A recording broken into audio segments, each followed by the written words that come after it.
What's up, Blue Demon? Yeah, rare Nick Hot stream. Well, about to be not so rare as I develop this game. Hey, Zenthrox, how's it going?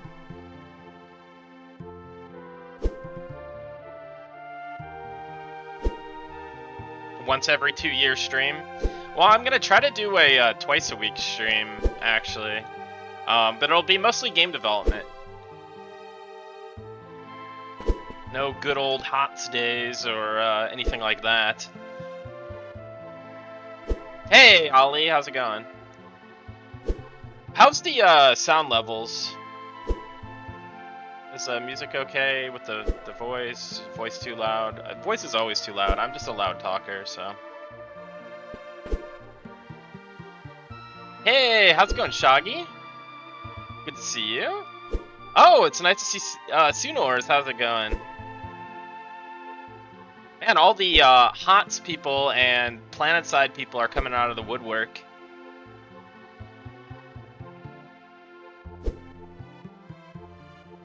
Yeah, so a bunch of you are going to be new to what you're seeing on screen.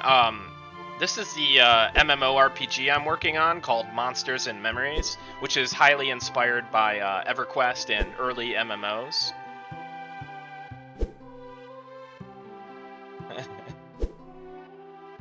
Yes, the HOTS X PlanetSide game will be the next game after this one. You know, we've got a good chunk done, but we still got a little bit to go, you know. So, as you can see, we have these placeholder models in right now. But the gameplay is getting there. Yeah, I'm working on this project with a team of about 10. And here, let me.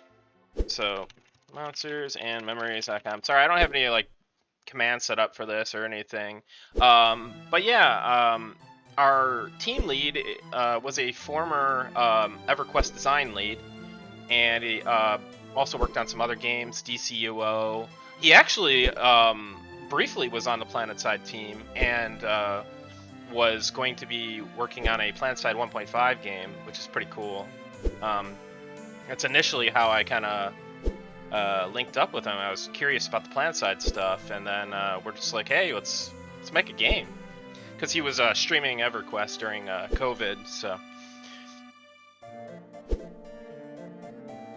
So right here, what I'm doing is I have another character logged into the game on my other computer, and he's just invulnerable. He's kind of getting hit by this mob here.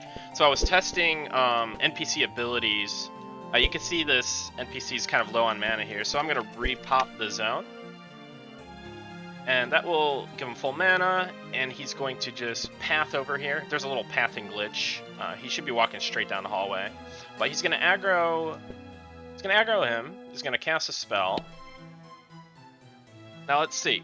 So this is what I was working on today, and Ollie helped me out with this. I'm going to turn my aggro on, and I'm going to get on the hate table. So instantly, he started casting another spell, so I just got mezzed.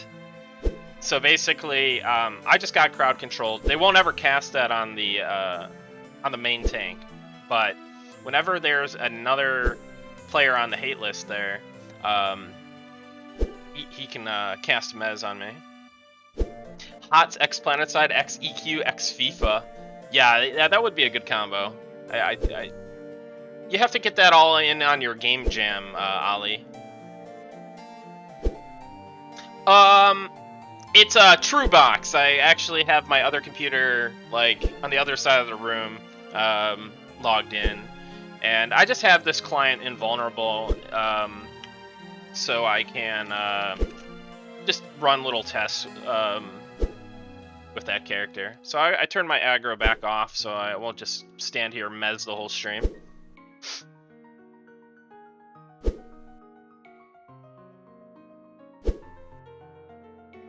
But yeah, I guess since there's some new people here, I will show you some of the other parts of the game. So this, I've been leveling a rogue here.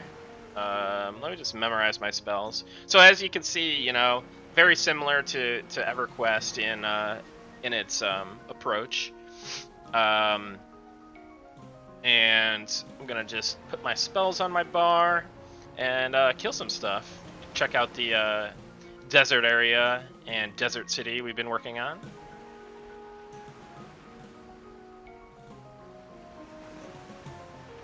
Graphics coming soon, yes. Very, very soon, actually.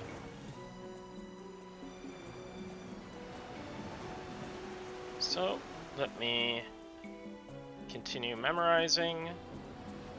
Whenever you die in this, so this game has like a limited action set, basically. You can only have a certain amount of abilities on your bar at a time, and if you die, you leave your corpse behind, and you have to rememorize your spells. So, poor guy needs arms. Hey, well, he's kind of got some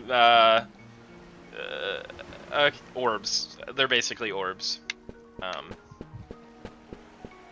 So yeah, no, he's got some little placeholder animations. We have our character models and animations coming in, or our first pass of them coming in pretty soon. That's something we were talking about today. But yeah, let me disable my preview. I don't want to lag or anything. Try to close down as much as possible. I do feel like, yeah, may have to adjust my stream settings. Yeah. Only said it's great.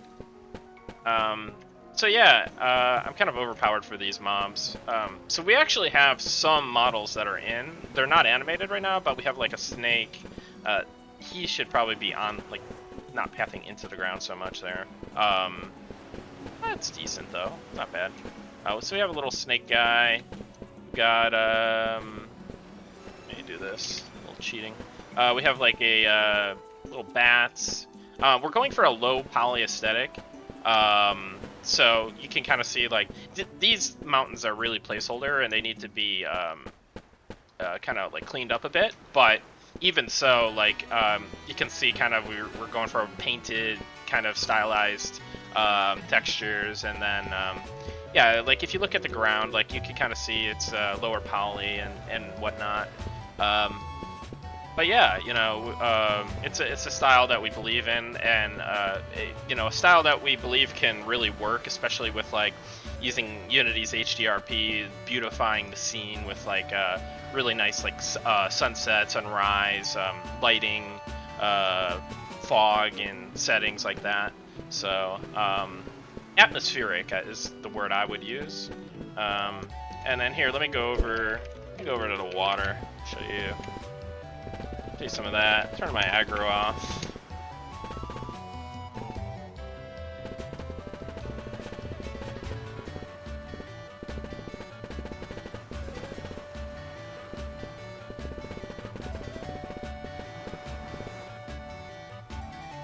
So yeah,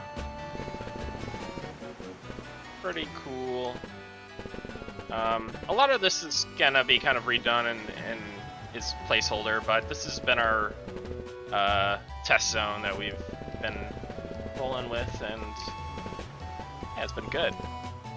So, kind of more back to what I was doing, let me head back to the Fallen Watch, is what we're calling this placeholder zone. Oh, thanks, Scoots. Yeah, the water is definitely cool, and yeah, we're gonna tweak it more too. So this is a dungeon that I kind of built, well, first it was Ollie's zone, then I took over it for a while, and then Sean took over it, it's a zone that I'm messing around with right now, with the zone population, so like what mobs and spawners are where, and also I'm working on some like kind of minor encounter design, basically like I was doing earlier with that NPC, basically setting up what spells and what priorities they have for casting on players and all that good stuff. You still have a working copy of your version of this zone that I used for dev? You mean I think we still have the mini crib zone up too. Yeah, we still. And it was funny, the one day I zoned into it and I was like, there's a door here. I didn't know we had doors. Do a little incapacitate, get behind him, do a backstab. Ooh, I forgot. This is like a level 5. I still might be a little OP though.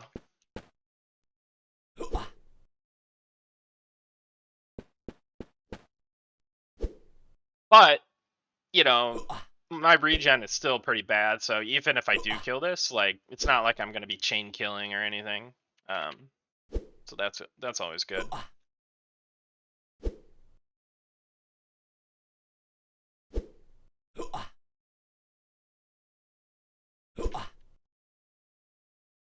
I got your trade skill stuff now. Oh, okay, I guess I gotta head over there. Should I though? I don't want to give away any secrets. I guess I'll just mess around in here for a little bit.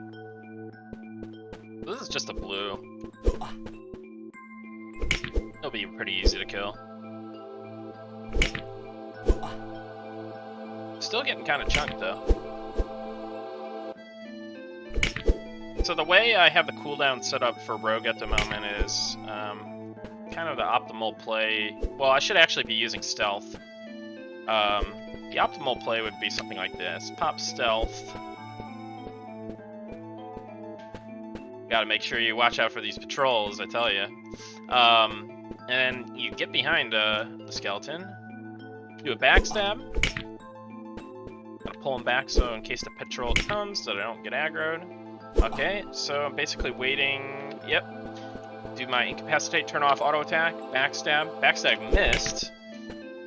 And since incapacitate has a longer cooldown, I'll just be front stabbing on the next attack. Which also missed. But, oh god, I may die here. Okay. Got him incapacitated, backstabbed him. Pop stealth. Oh, actually, I had stealth on that whole time. That's a bug. Yeah, that's a bug.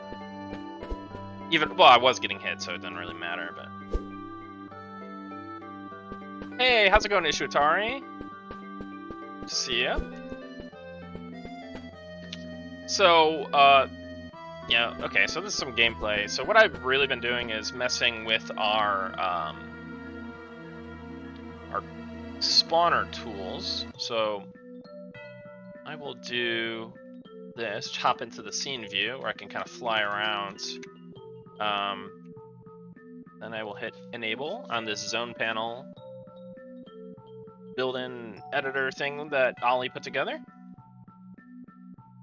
And I'll be able to look at all the spawns, change spawns, all that good stuff. So, I'm not quite sure what I want to do with the zone yet. It's, you know, it's kind of an iterative process right now.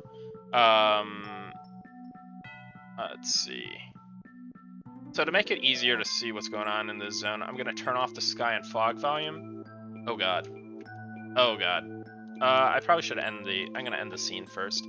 So we'll come back to that. Let me do this. Oh, there we go.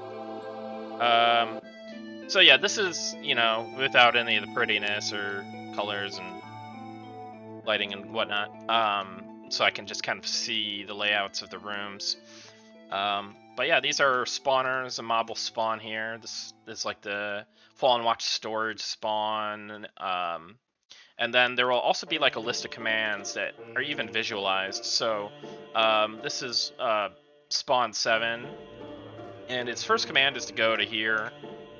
Next command is to go to here. And he basically just goes around here. And then pauses. So that's one of the spawns I was just messing with. But I'm just kind of getting a feel for this version of the dungeon because Sean is the one who populated it. So originally it was Ollie built like the original zone. I expanded the zone and populated it.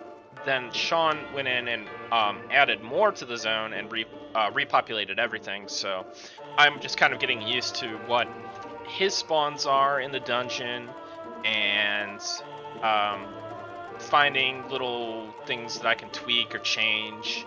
And it really helps if I'm also testing out new things. For example, like the ability and encounter design stuff that I was talking about and showing earlier. But yeah, so I just kind of fly around here and see what's up. So, let me know if you guys have any questions too, because I'm probably gonna just kind of focus a little bit more and see what's going on.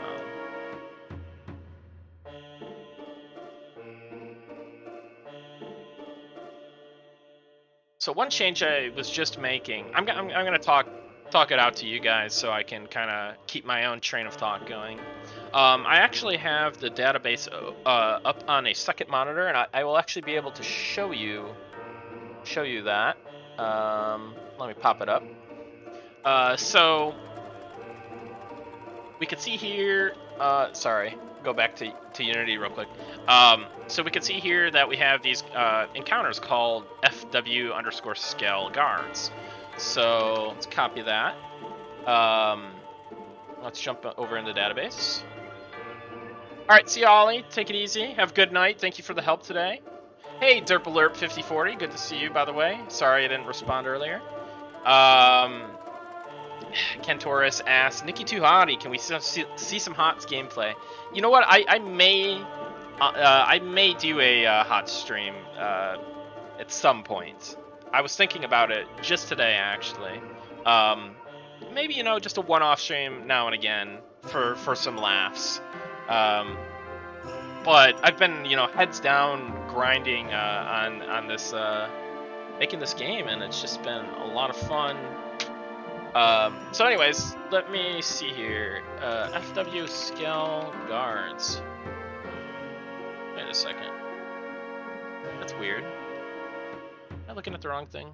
Yes, I am. So we need to pull up the spawn groups. Okay. So a spawn group, you can't just say NPC spawn here. You have to have a spawn group for it. And that's what this is. So I've pulled up. Can I make this bigger? I feel like I can.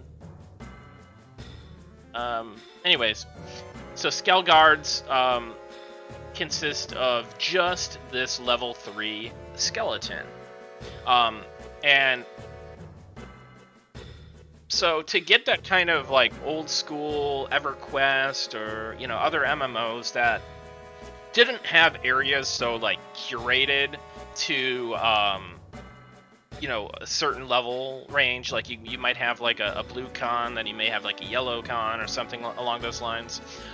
We're gonna create some variance here in this encounter. So what I'm gonna do is I'm gonna duplicate this row, and I'm going to change, or I'm gonna add let's see, what am I gonna do here? I'm going to put like a level 5. I was trying to put a level 4. There we go. And then we're gonna have to change the percent chance that it spawns. So these two at the bottom here, this is a different encounter, and this is a different encounter. This is this dungeon, but scaled up. We were experimenting with. So it has no relevance to this these rows. So let's just do like 33, 33, 34. So now, if we go in here, either of these and several other spawns, I believe, maybe, yeah, these down here too, can also, so they're not just going to be level 3 statics all the time now.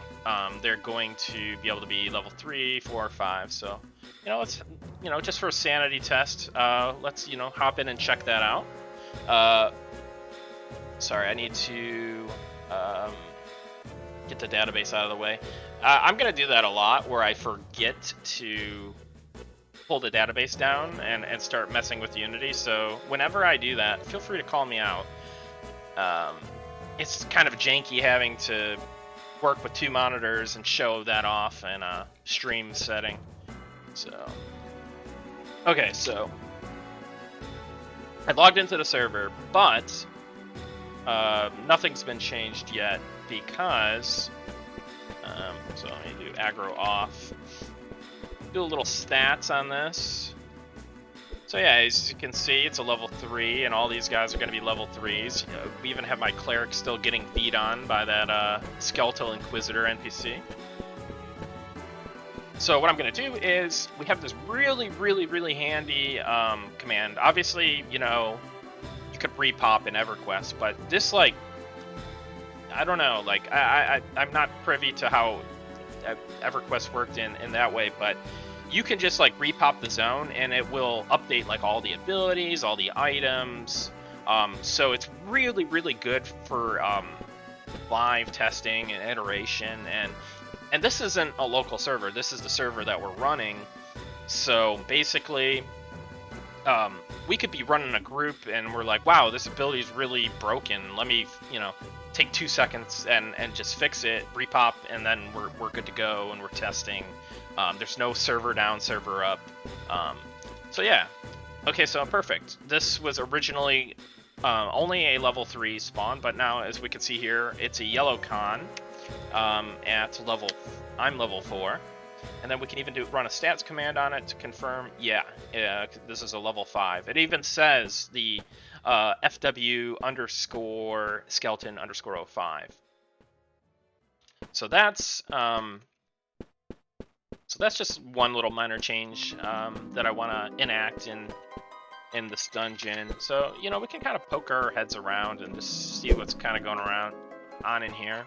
I was thinking about one of the 2 of these, or possibly both, you know, having a chance of being a different skeleton, possibly like a skeletal cleric or something, so that we can test and see what it feels like to, you know, fight against a warrior mob, or sorry, a fighter mob and a cleric mob at the same time, or maybe even a situation where you have one of these inquisitor guys that can mez, you know, your anyone except for your tank, and then also have a cleric. That would be kind of interesting and scary, especially if you're under leveled. But yeah, so I'm probably gonna pop out of the game again. This, I believe, is a rare. Let's check out what's going on here. Giving away all the secrets of this dungeon, which is a test dungeon, will probably be, you know, most definitely almost be thrown out at some point. So, let's see. What's the selector? Skeleton 06. Interesting. I guess it's just a level 6 skeleton.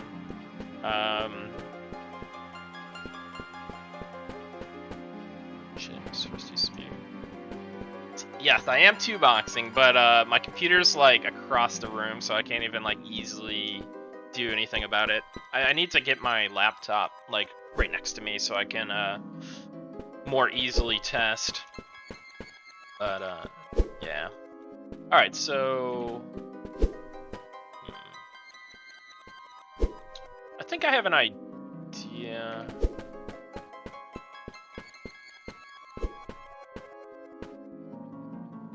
Let's hop out of play mode. Go back into the spawns.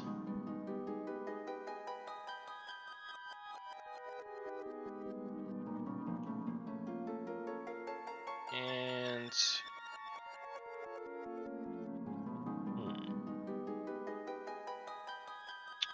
I'm gonna make like a new spawn group. So let me pull up the database. So I made this. I made this the other day. So it's like my patrolling inquisitor guy.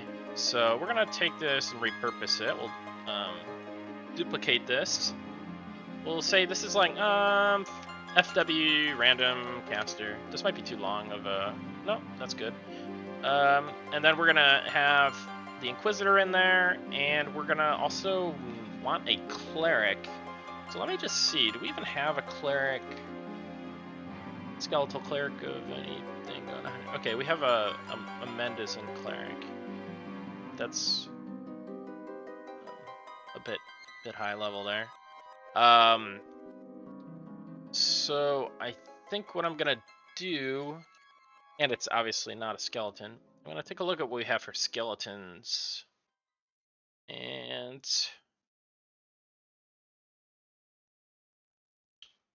what level do I want this to be? Let's just say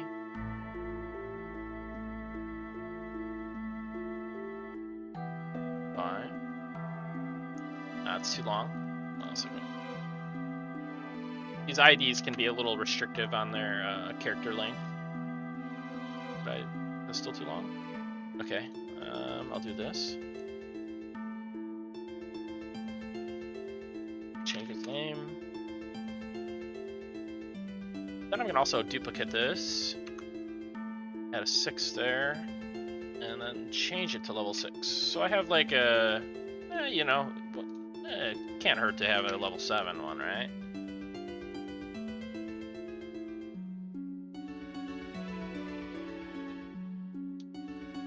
Okay. So now let's hop back over to the spawn group. So this is the random caster spawn group that I've kind of put together. Let's duplicate that again. Let's do, what do you call it? W Skelly Cleric?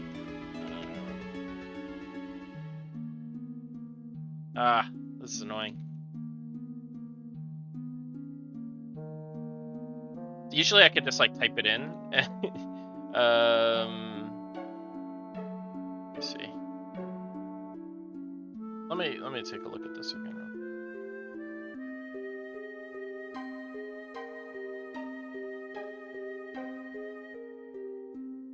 Oh, it's a Skelly. Ah, that's why. Well, I'm an idiot. So let me just actually do this. This might. I hope this isn't too long. There we go. I just want to keep everything kind of consistent with the HID namings, even though we don't necessarily have a format. Sean has his own way of doing it. I have my own way of doing it, and I don't know, you know, if there's a best system, but we just gotta. We'll eventually figure out a system and go with it. But let's go back to the spawn group now that I'm not stupid. Duplicate again. There we go.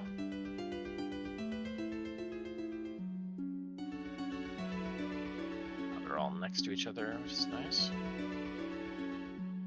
And boom, boom, boom. Now what we have to do is hop out of... Well, we're going to have to go back and make them like truly a cleric. But let's just show you how this all comes together. So we're taking our, remember it was called FW_random_caster. We're throwing that in here.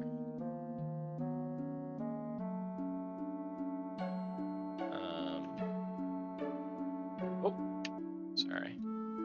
Guess I didn't. Okay, that should be good. So now I can just hop in the game real quick.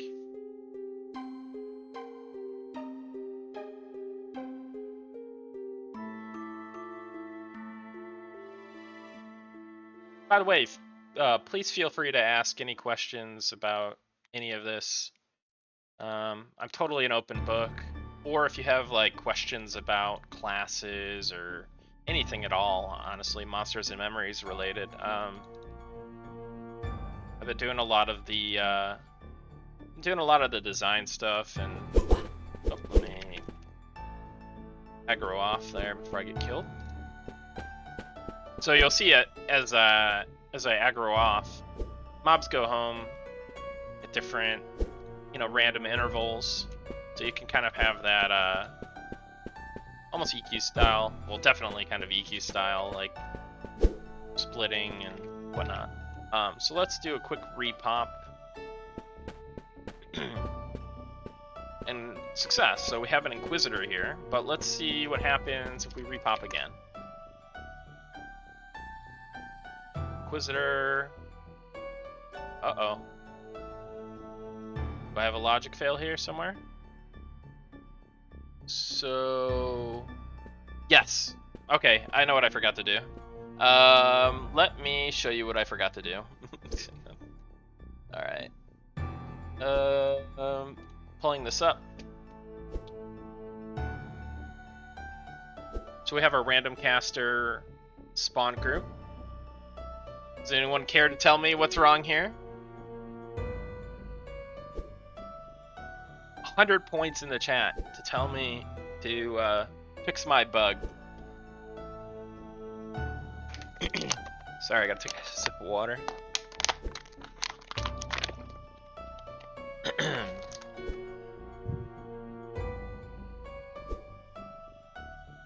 It's an easy one, guys. An easy one.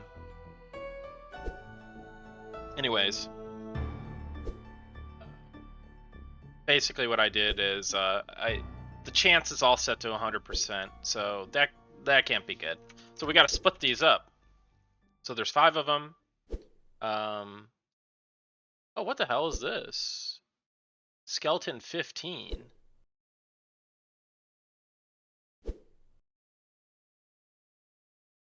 Anyways,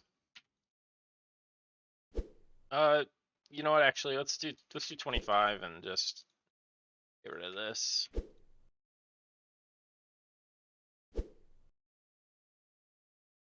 There we go. Okay, so let's pull up the game. Oops. Don't want the HDRP graph up. Let's do a little quick repomp. There we go, Skeletal Cleric. But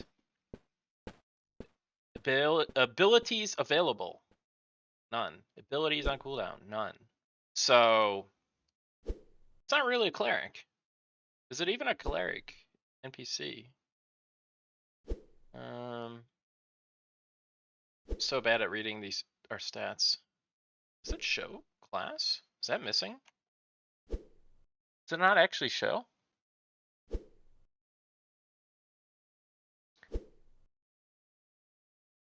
Yeah, I don't see it. That's a bug.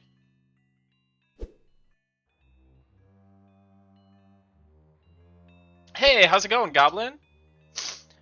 Just changing some spawns here and adding some abilities to different NPCs.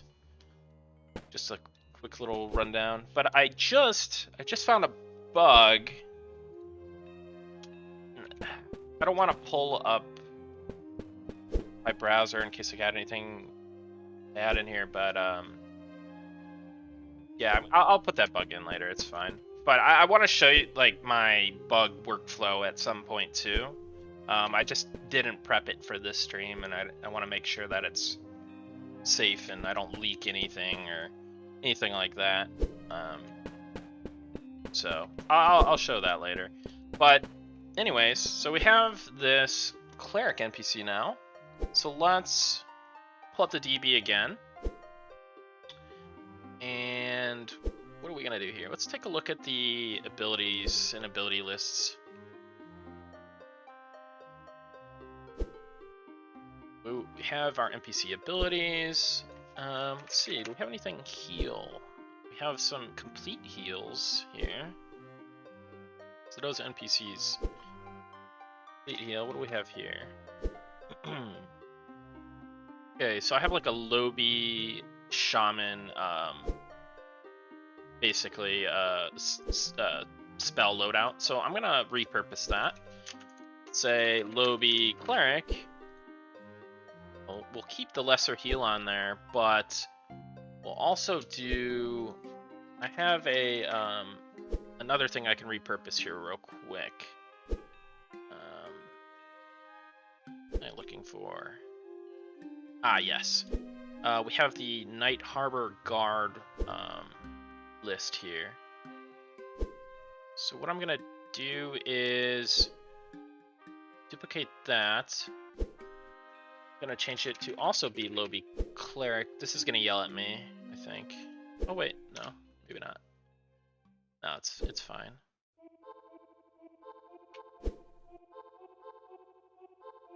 So let me pull this, just that up again. Lobby Cleric. So now it has Lesser Heal and it has Holy Protection. So it can buff itself and others, and can also choose to heal itself if it's below 50%. Okay. So now we just have to wire it up to the actual NPC.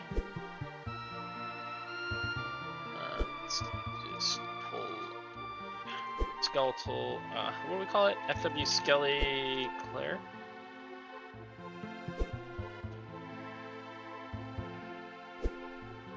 I don't know why I always fail at this. There we go. Boom.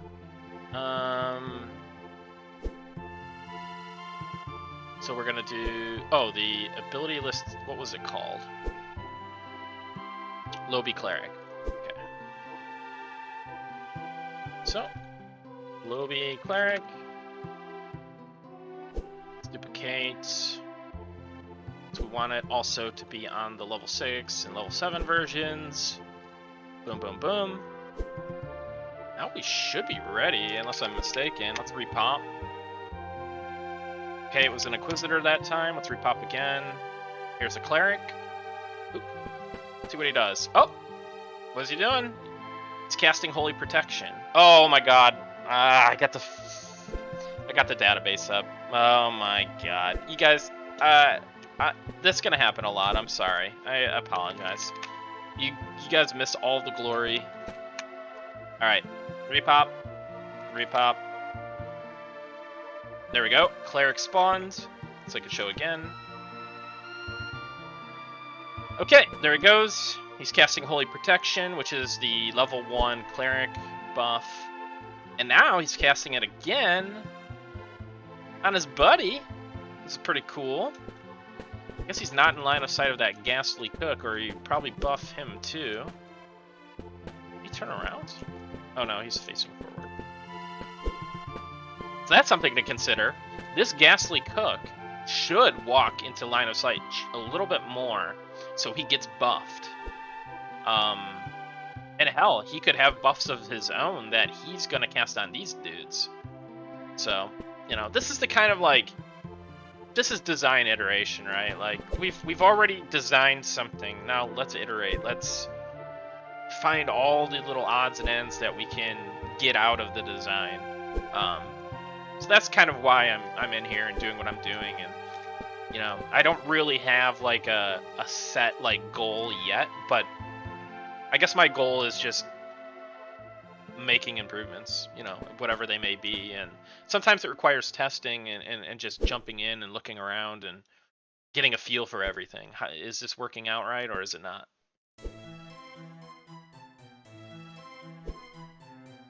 Oh, thanks, Ishuatari. Yeah, this is great. Like, it actually really helps me, because otherwise I'm just sitting here, like, not really talking it out and just doing random things. And I swear to God, I always go on, like, different little, like, I'll find something and I'll be like, oh, I gotta write, like, 5 bugs right now, and I'll never stay on, like, one thing. So I've been trying to discipline myself to just come in here every day, figure out what's going on, work on it, and not let anything else distract me. And commentating and explaining it for you guys is really helpful. Hey, how's it going, Pattis? Yeah, I've so basically I'm changing some spawns in here, kind of like optimizing the spawns, adding abilities, doing a little encounter design stuff, and kind of just showing my whole workflow. We were just over in a database here. So basically, we had just created this little spawn group. So there was just originally there was only level 3 skeletons like spawning here. So we changed the oh sorry, let me pop this back. So there was only level 3 skeletons spawning here. So we changed the skeletal guards to be between they could be like level 3, level 4, or level 5. And then we added a new spawn spawn group that basically is a random assortment of casters. It could be a cleric or an inquisitor, but it has a higher chance of being a cleric because right now we have it only set up so that, you know, there's a level 5 cleric, a level 6 cleric, a level 7 cleric, and then like a level 5 inquisitor. So most of the time it's going to be the cleric, but there's a possibility for some variance there, and I'm gonna fine-tune that variance. This is just kind of setting the groundwork for it. But let me pop over to the database. So basically, yeah, so let me just kind of show that for you guys. So this is the random, again, this is the random caster spawn group that I just created. And then the NPCs will be that level 5 Inquisitor, level 5 Cleric, level 6 Cleric, level 7 Cleric, and they all have a 25% chance to spawn, so 1/4% chance, but obviously there's a 75% chance it's going to be a Cleric, right? So, so there's that. You know, I might just add in the Inquisitors as well. So what I'll do is I'm going to pop over to the NPC table. I'm going to type INQ in the filter so I can find the Inquisitor mob. I'm going to duplicate that mob. I'm going to make that a 6, make that a 6. I'm going to duplicate again, that a 7, that a 7. Boom, we've got 2 new NPCs instantly like that. I mean, obviously they're not new, they're just level variants, but hey, you know. And now we're going to pop back into the NPC spawn group table. Oh, we're already there. And just gonna duplicate it in there as well. Boom, like there. And then we're gonna have to, as I had just messed up earlier, we're gonna have to change this spawn rate. So, let's see. 1, 2, 3. So we got 6. How are we gonna do that? It's gonna be the into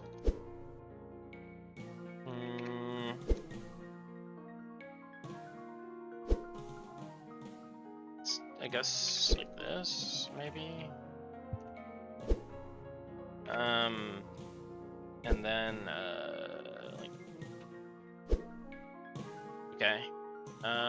That's kind of weird, but that's how it's gonna be. So yeah, let's pop out of the database. Let's repop. I could make it even more like accurate with, but I don't know what our situation is with like floats in the chance. I don't wanna mess anything up. So I do some repops here. Okay, so now we can see, yeah, this is well, the level 5 Inquisitor was the default. Actually, this might be higher. I don't know. Oh.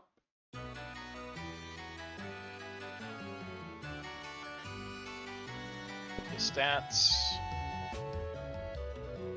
Okay, yeah, so this Inquisitor is level 6, so we can see that the changes have, you know, taken hold, and yeah. Ooh. This is a level 4 skeleton. Okay, so we talked about wanting that ghostly cook to walk just slightly more forward so he can get in the buff range. So if you guys missed it, I'm gonna show once again what happens when a cleric is spawned. So he waits a little bit, then he starts casting the buff, buffs himself. He's gonna buff this dude. But this NPC does not, so this is a different spawn. It's not the rare this time. I think the cook is the rare.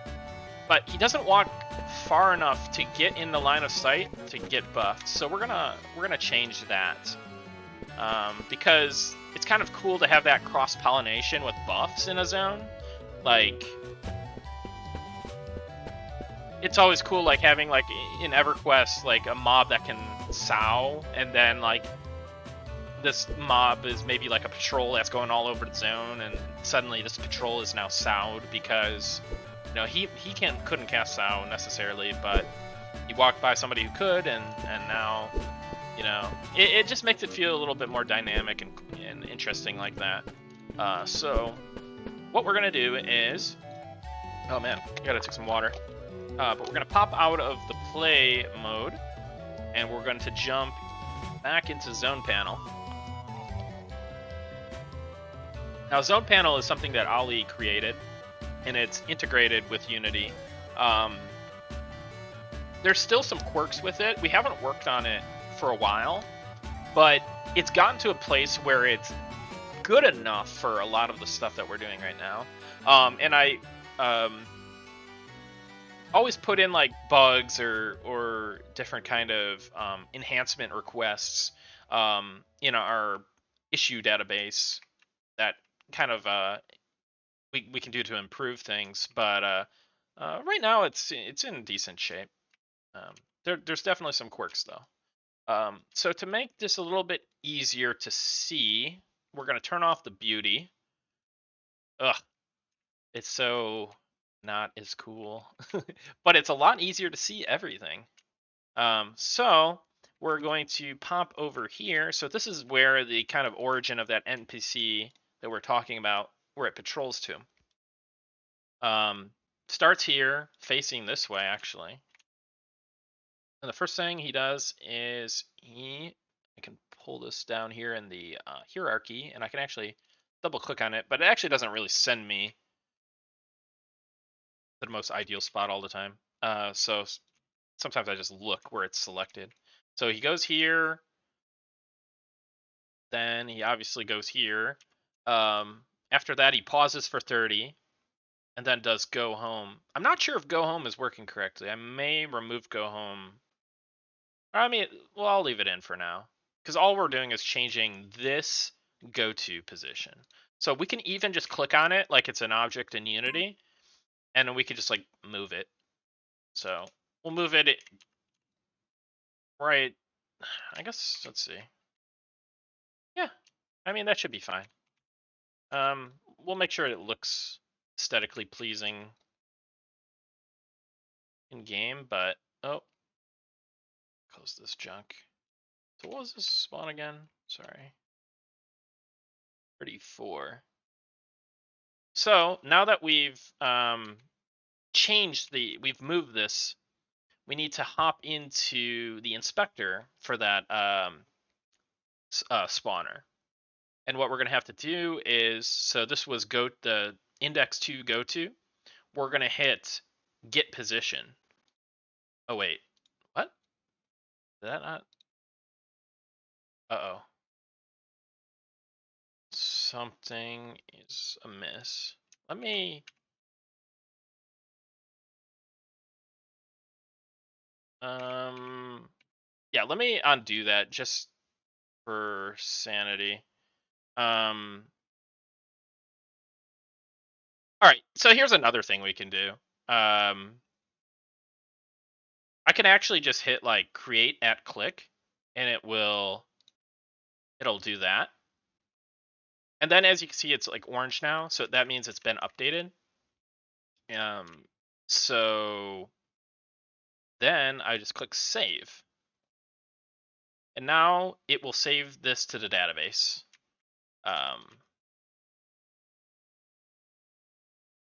It's a little bit too... so I guess what I'm trying to do here is jump back into this spawn. So this is another way I can edit it. I don't want to do that one. I can just like drag here. Then I can hit get position, because I've edited the position. And then we'll hit save. Save again. So I moved it back just a little bit.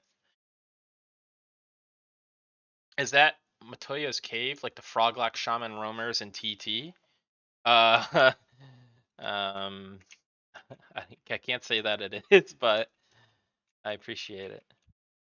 All right, so let's check out. So we're gonna hit play. We're not gonna save the beauty turning off. We're gonna kick that back on.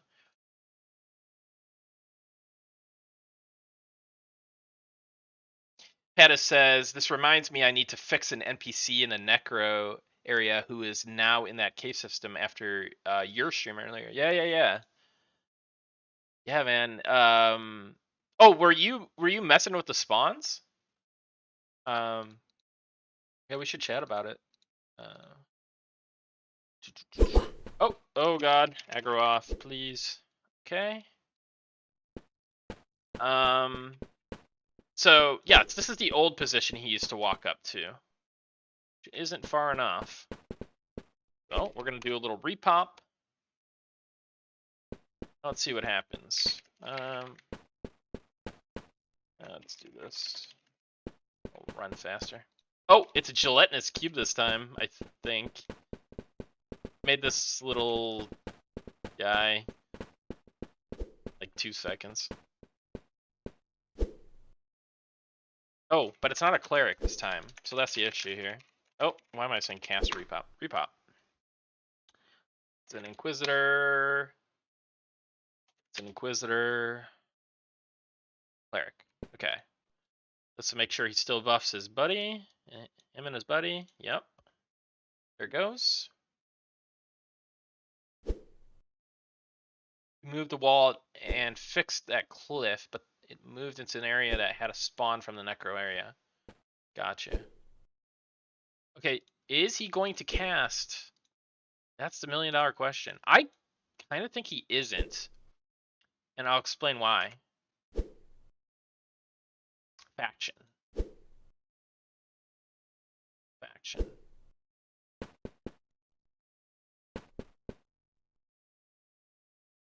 Or, wait, hold on a second. Let me also look at NPC cooldowns. No, because he casted it on himself, and then he pretty much instantly casted it on his ally. So what I think going on here, actually I'm going to keep repopping until it's an undead mob that patrols. Unless I get into a loop where I'm constantly getting this cube, which would be annoying. Okay, this is the Ghastly Cook. It's even a skeleton too, so this should get buffed.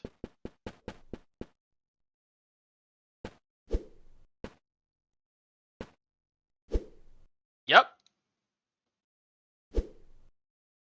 Oh, sweet iteration. Yeah. Okay. So yeah, you know, this is what I do, man. This is it's a fun job. So the pathing is a little janky in like the rotation of he's standing. This is a bug with our new pathing system that Ali is going to be addressing. So you'll notice that some of our NPC pathing has been a little bit weird as of late.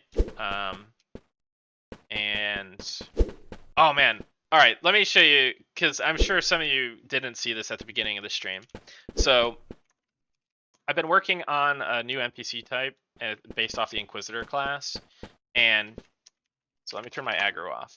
Okay, so this is my alt cleric that I have on my other computer. He's gonna get aggroed here. Inquisitor is going to not cast any abilities. What's going on here?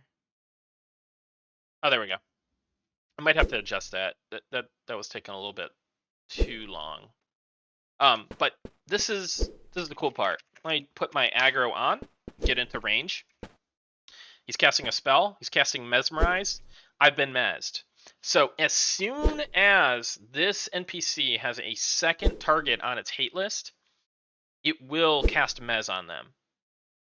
It'll cast it actually, if there's several at the same time on the list, it will cast it on a random target that is not the tank, or that is not the NPC that has aggro.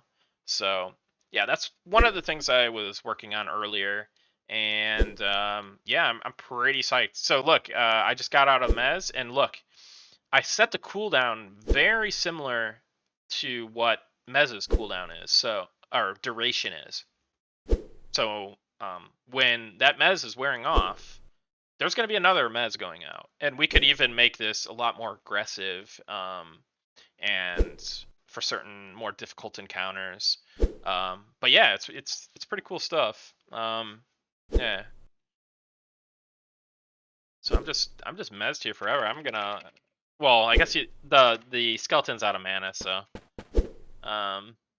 Well, Mez is pretty low cost though. That's the thing. Let's see when he casts. Mana ticked up.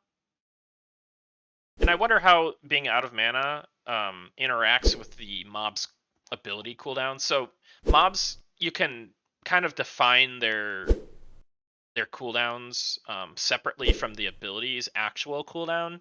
So you can kind of define the behavior. Like you could probably make the NPCs like spam a spell. Okay, you finally casted. Oh no, that took exactly about the amount of mana. Yeah, yeah, he went straight out of mana out of that, so he was definitely waiting for that mana to cast that mess.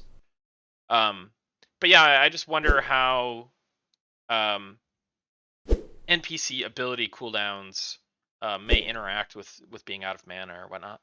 Will group members be able to wake you up out of mez?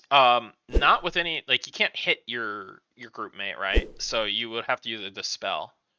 And actually, let me do this. I'll show you something. Aggro on. I'm gonna be the one that takes primary here. So I'll show you the opposite situation. Okay, he's casting magic break on me. Now he's mezzing my cleric. So let's do Vuln on, and let's do a cast dispel magic. Oh, I messed this up. Can I target another player with that ability? Oh. Maybe I have it set up as offensive dispel right now? Let me, hold on. Search ability dispel. Cast dispel magic. Oh, this might be something to show you. Because I should be able to, obviously I should be able to dispel my cleric, but right now it's set up probably as like a harmful spell. So yeah, that's not good. So I guess let's just hop out of here real quick. Well, I guess I can leave this. I'll just mute the sound, and I'll pull up the DB again. Okay, DB's up.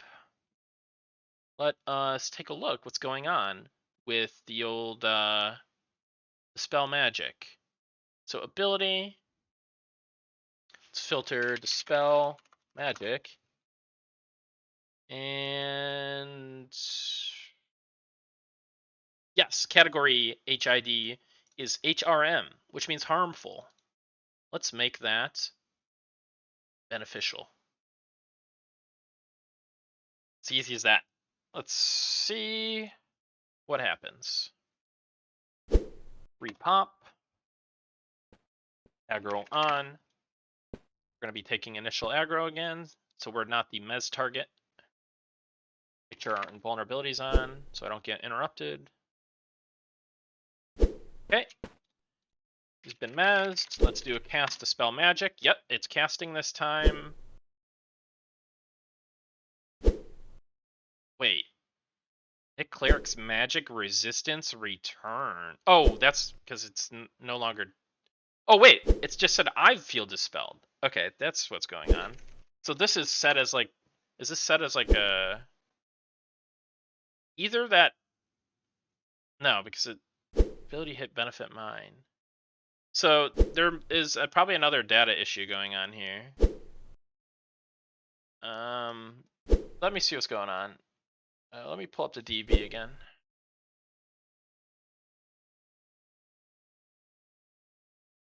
Let's see. Resist element. I guess I could. I haven't. Target all. About it a second. Look at the ability effect.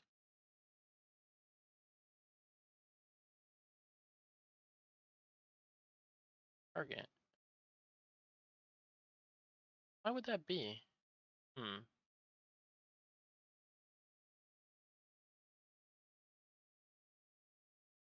Oh, you know what? Maybe the string is set up wrong. Let me. No.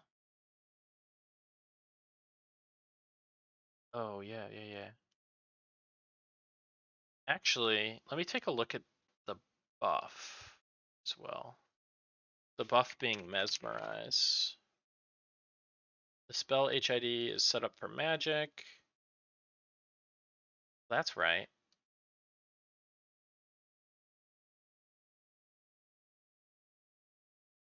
I think I have the strings not set up right here though, which may be why it's saying I'm dispelled. I don't.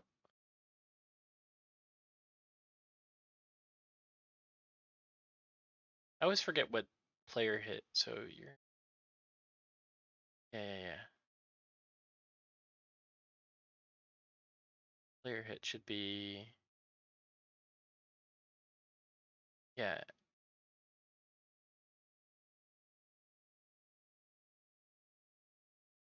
Spell. Player hit should be the message that you get when you are hitting them with the spell. So you know, let's just do this for now. Oops.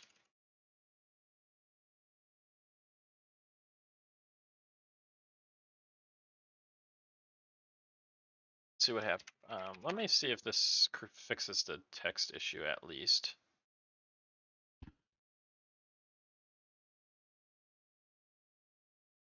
Oh, aggro on.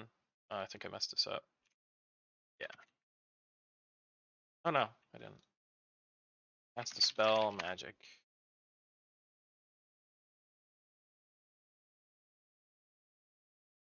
Oh, hey, it worked. You dispelled Nick Cleric. Nick Cleric is no longer mesmerized. Oh man, savage though. He just got re-mesmerized. All right, let's see what let's see what's going on here. Oh, I don't know if I like that facing requirement. I think that's a mistake.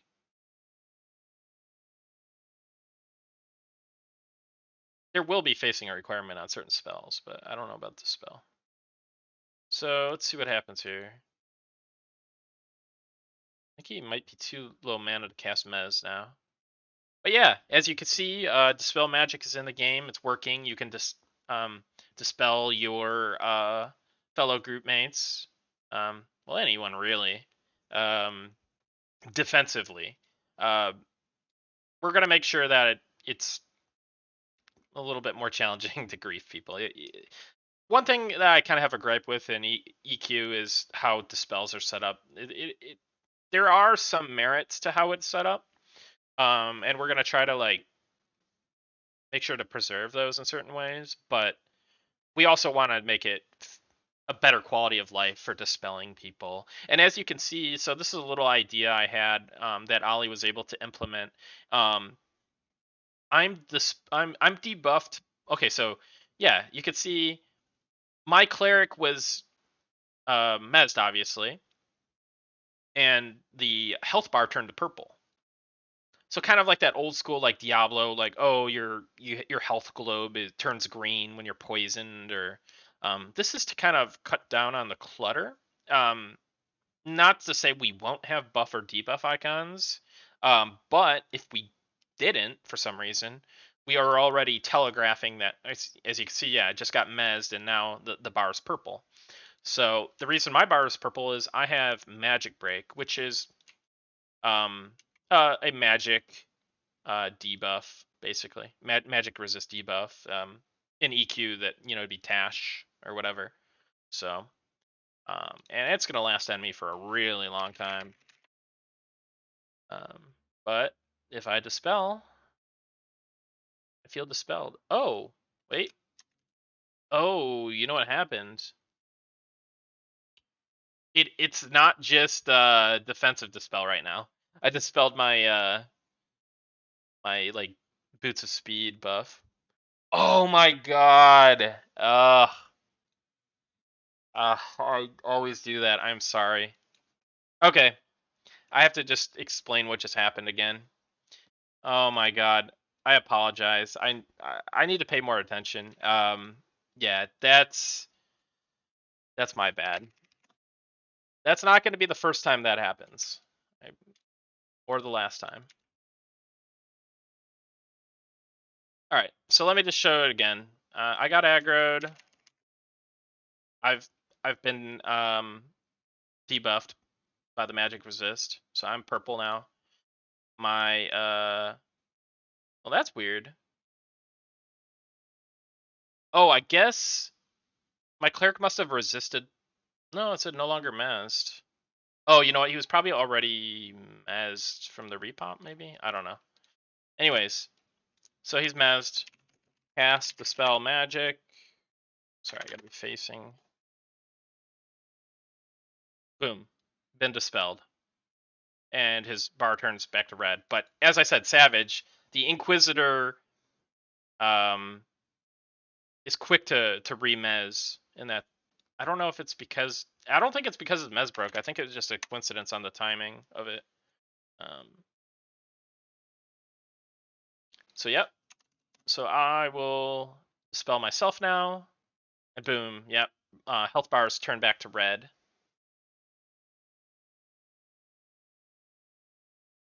Yeah, you know, I'm gonna need to do a more of a deep dive into it, Rule. On how I want like everything to function and how it, you know, the intricacies of how it functioned in each of those games, and then just kind of make the set of decisions that get us to a place that feels right for the game.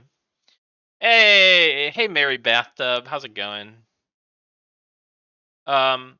So yeah, I'm pretty excited about this. All right, so let me turn my aggro back off.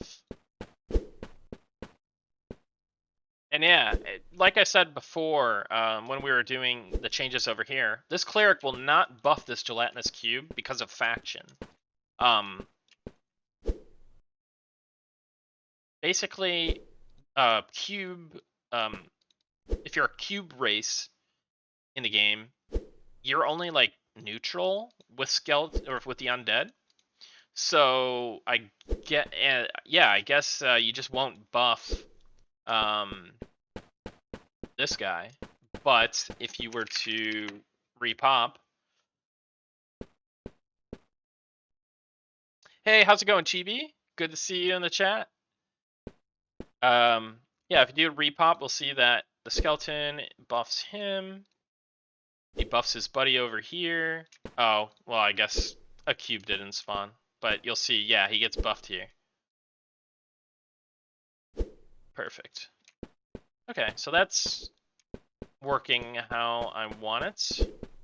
I guess the next step will be...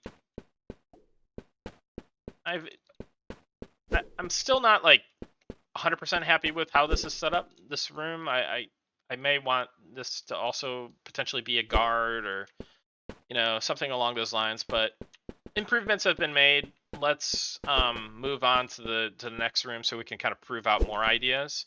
I actually kind of want to work on something that's more of like a boss or a named mob, since I've already kind of showed some of the other stuff. So I'm going to pop out of play. Badger Attack says, love the player models of early builds. It looks so derpy. Yeah, exactly. Yeah, the player models in this game would make Derpler 5040 from the chat earlier jealous. But yeah, so let's let's go back to the spawn. So we're gonna pull up zone panel again. We're gonna hit enable. And since it's so dark in here and ominous and atmospheric, we're going to, after this enables, I'm going to pop over into our sky and fog volume for the zone and disable it so that it's a lot easier to see what's going on.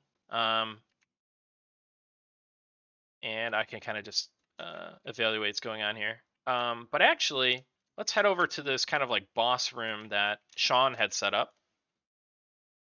Yeah, Derp Alert 5040.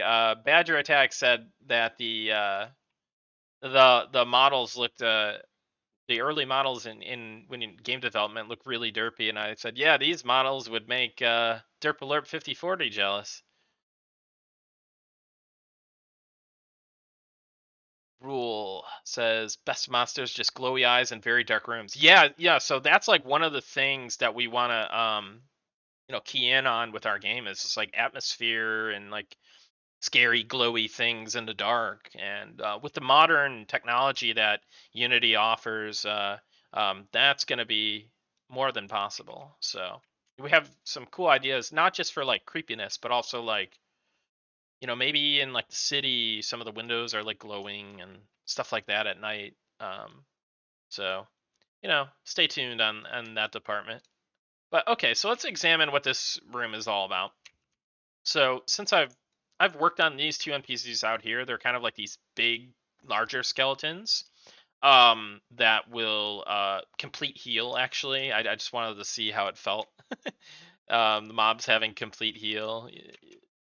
It's always fun when a mob complete heals on you, right? So those are the two entry guards. But once you get in here, you have 4 spawns. 2 of them are facing this way.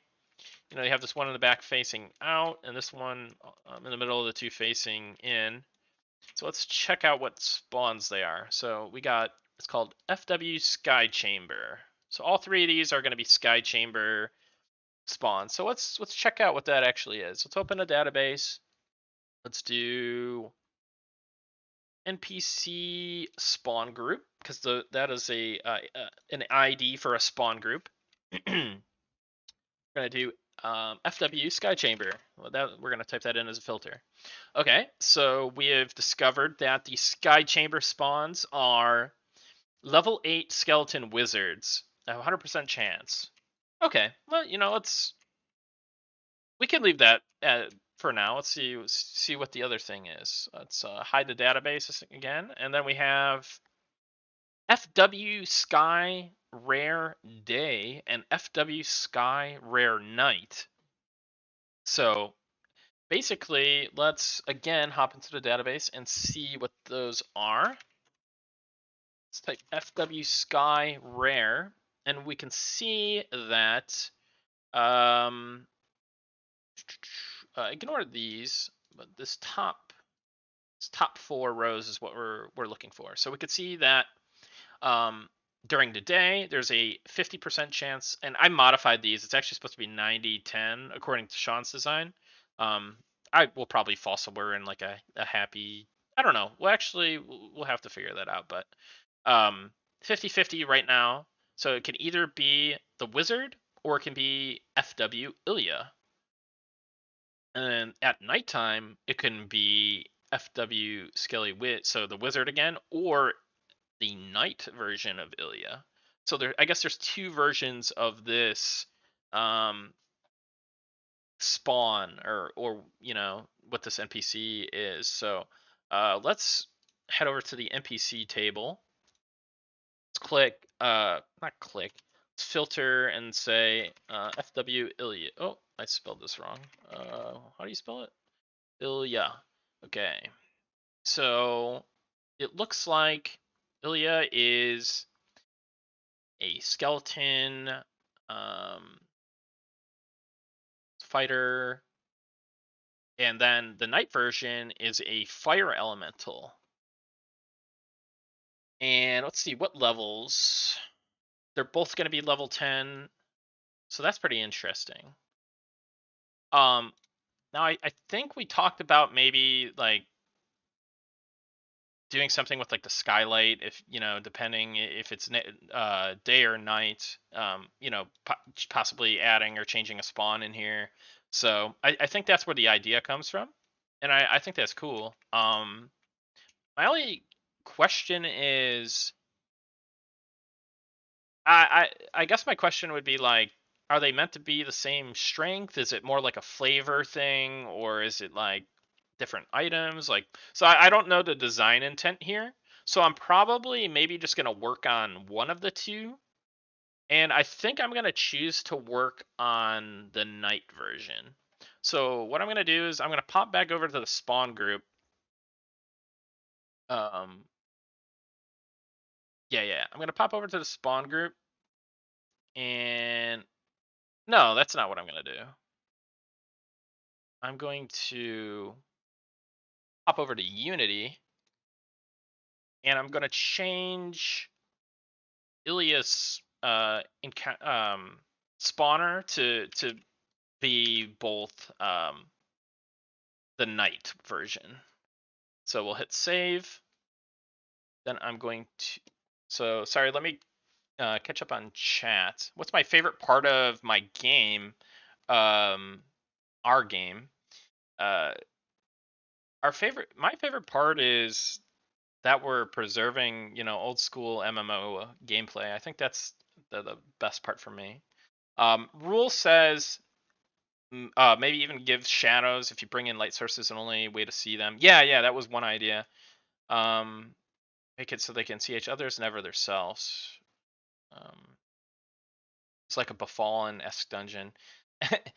Yeah, it is kind of like a Befallen-esque dungeon, I would say. And then I was kind of like setting up some of the level. I was doing some of the geometry work. I am not a level designer by any means, but then I had realized that I had almost I made something that was really similar to an area in Befallen, and I was like, oh, it's like that's too close, So don't want to get too close to it, but it definitely has some similarities. I would say.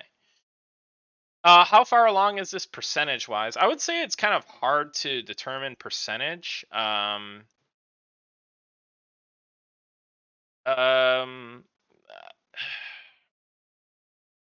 would say that right now we have a lot more closed out issues than we have issues, and I'm known to kind of just like, for lack of a better word, shit out the issues. So, like, we definitely have a healthy chunk of like issues and like bugs and features and stuff to like implement or fix. But you know, over double that amount is like closed out. So we've come a really far way. Um, but obviously there's like some, glaring things like placeholder models, stuff like that, that we have to work on and get in. We have models and we have a plan for animation, but we need to we're planning on acting on that pretty soon. Was wondering how you would tell if it's day night inside a dungeon. Well, we could just run the day night cycle in the dungeon. Basically, is one way, which I did have set up earlier, but I don't think we do now. Sorry, we have a black screen that's kind of uninteresting. Let me pull up. Okay, so let me get back to what was I doing again? So I was setting it so that only the night version spawns. So let's, for sanity test, let's load back into the game and see what happens. Did my music go away? My music did go away. There we go. Let me pull up the game.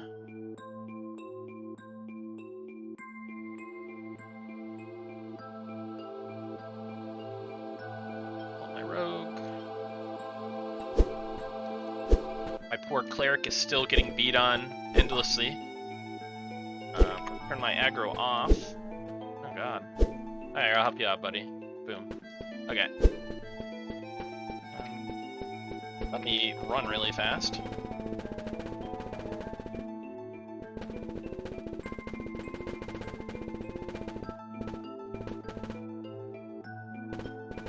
So the 2 entry mobs, and then we have, okay. So let us repop. Oop.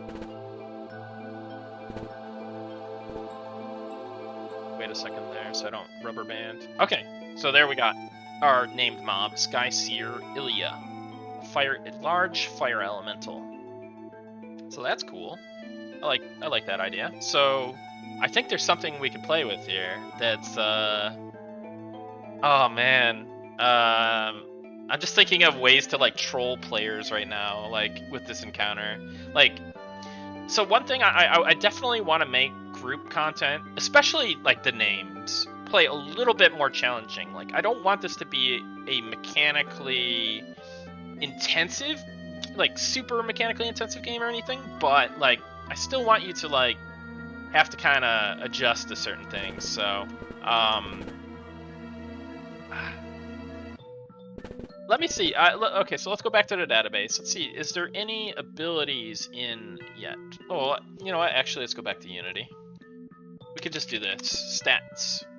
Abilities available, none. Abilities on cooldown, none. So this is kind of just super placeholdery. So we can do something about adding some abilities. So one thing that's coming to my mind right now is a PB AoE, like a fire PB AoE. It's like point blank area of effect. That's not super large necessarily, but kind of large. And then kind of like a long cast, not super long, that you have to kind of run out and make sure you don't get area affected by it, or else you get hit for like a huge chunk, which would be bad. And I'm not saying that's what the final, you know, thing is going to be for this encounter, but I would like to test out how AoEs feel on an NPC like that. Oh yeah, Immolation Aura is another cool idea. You can have a, you know, basically putting a clock on the fight for at least for anybody in range. You probably, you know, obviously have your healer out of range and whatnot, but yeah, that persistent damage is another element that you can add.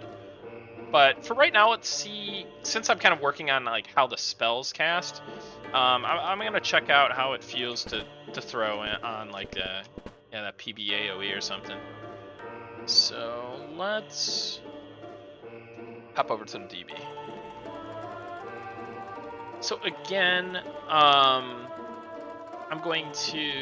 actually gonna make this even a higher chance to spawn. Whoops, that's the wrong one. Let's do 10% and then do 90.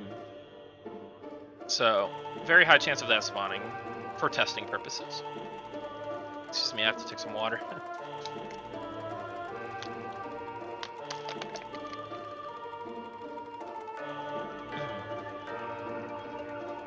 Okay. So, let's head over to the NPC abilities. Thing is, we actually need an ability. So let's actually go through that. So fortunately, I believe I've made a kind of boss-like AoE spell before. So what did I call that? Noxious something. Noxious spit, yes. Okay, so what we're gonna do is we're gonna start by duplicating that spell. We're gonna change this to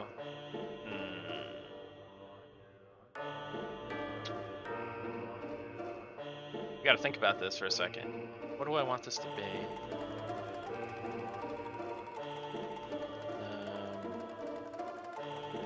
Let's call this Flame Nova.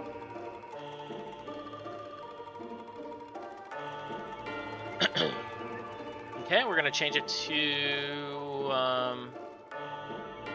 Evocation, I guess. And we're gonna make it a smaller radius. So let's say 20. 20 meters. Unity units, whatever we're using.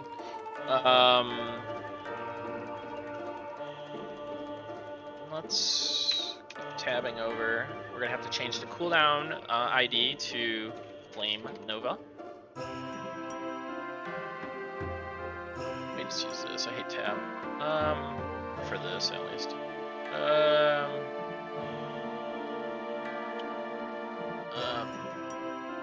So this is the description. Since it's an NPC ability, this is not really going to be seen unless you guys somehow data mine it. So you could technically just put nothing, but we'll do something like incinerates your enemies point blank in a flame. And I don't know what the damage is going to be yet. Let's just say...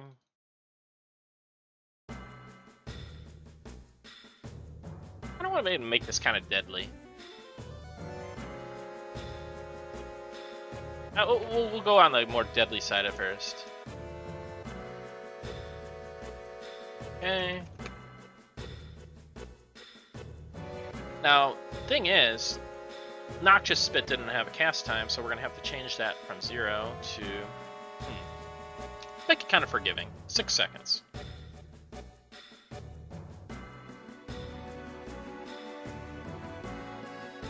I think that's reasonable.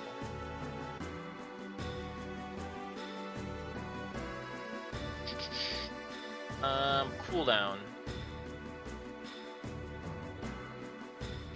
I'm gonna put it as 30 for now, but I don't think it really necessarily matters here because we have separate ability cooldown, NPC ability cooldowns as well. Hey, how's it going, Radigar?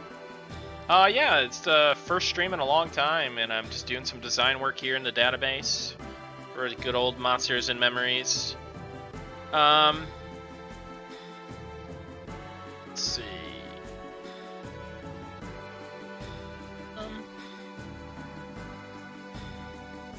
Oh, so we want to change the resist element to fire, because it's not a poison spell.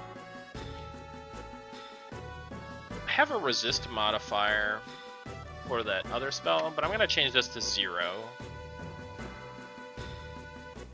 Minus 50 meant, like, it was as if, say if you had 0 fire resist, if you had, like, negative 50 fire resist. So, it's similar to how in EQ you have, like, lure spells, or the opposite of that. So now we gotta change the strings for when you actually interact with the spell in the game. And since, for some reason... Oh, actually... this might be fine, actually. So we called it, what, Flame Nova? So we're gonna change...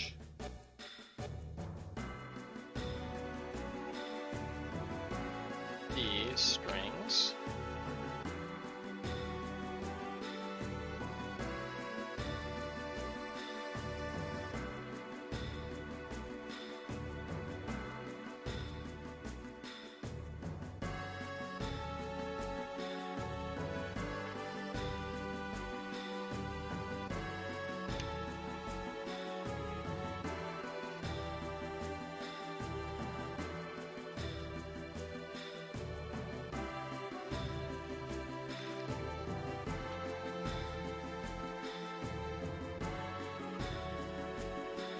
Okay. So we got that. Always like spell penetration for resist ignoring. Yeah, it's a cool. It keeps you on your toes. It makes not everything so static and resist gear necessarily so effective or what have you. But yeah. So we have a lot of hooks to really kind of customize what is going into the game, which is great. So we've got, okay, the strings are done now, but the particle effects will still be that poison.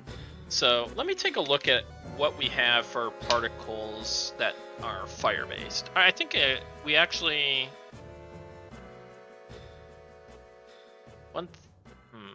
I think our fire one's called generic DD.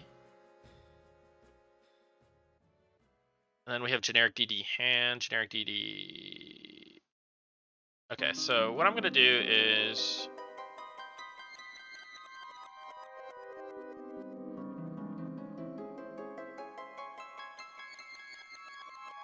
hop back over to, what is it called? Flame Nova?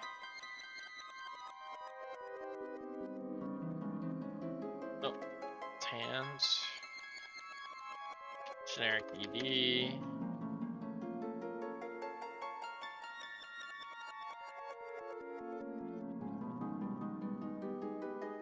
I think that should be all I need. I don't know what target cast particle.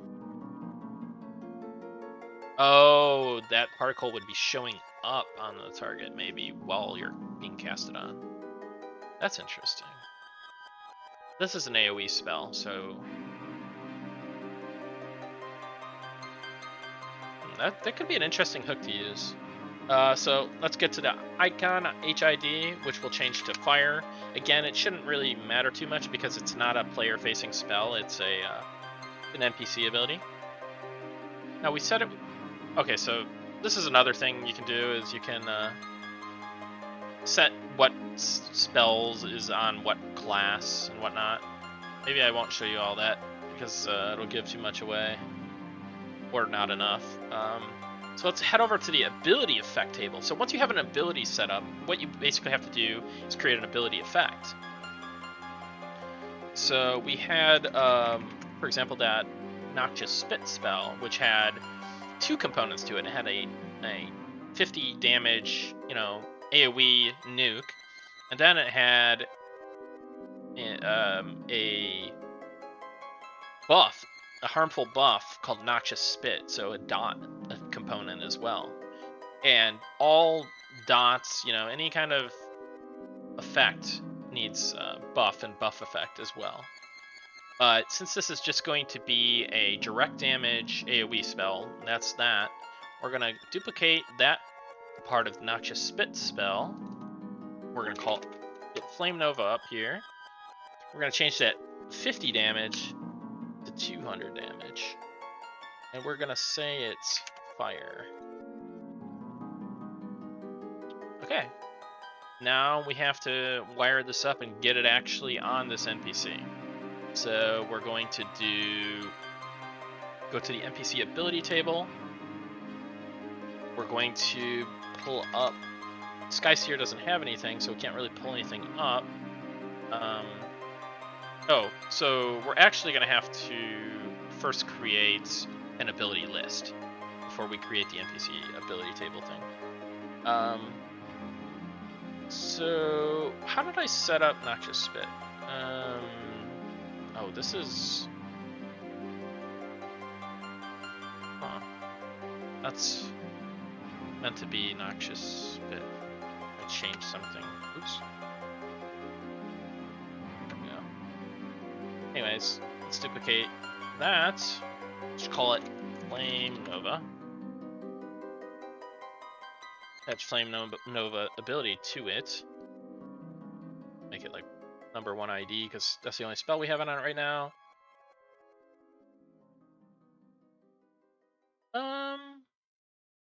So I guess there's a 6-second pause at the start, up to a 12-second pause at the start, before you can use the ability, and then the cooldown after that is 35 seconds to 45 seconds.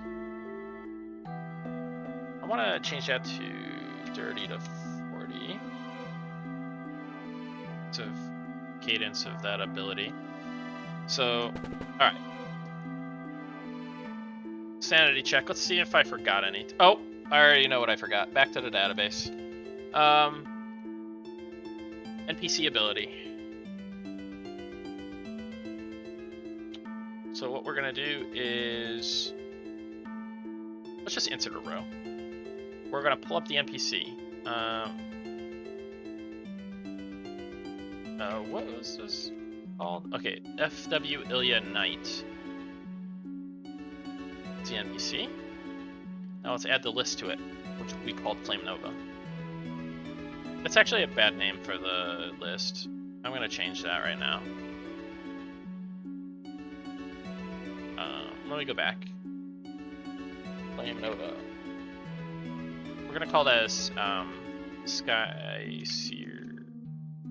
I guess FW Ilya. Let's go back to ability table. What did I do? There we go.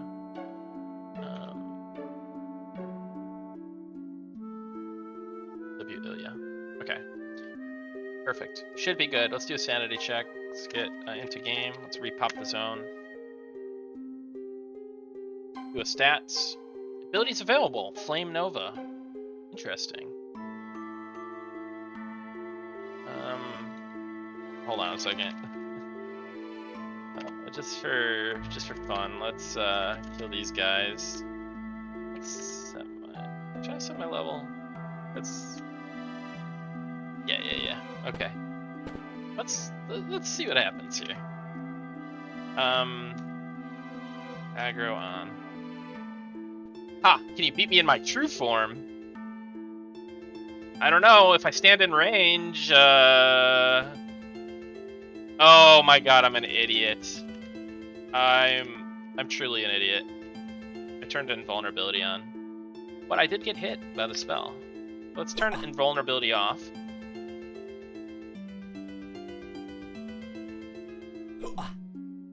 Ow. Stop that.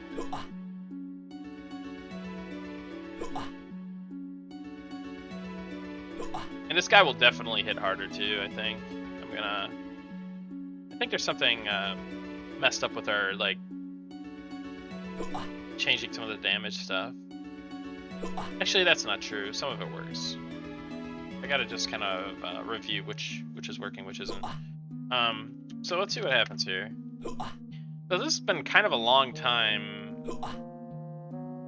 and I'm not seeing the spell again.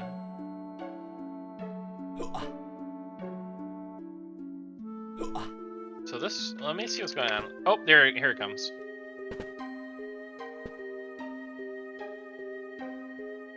Oh, and I got killed.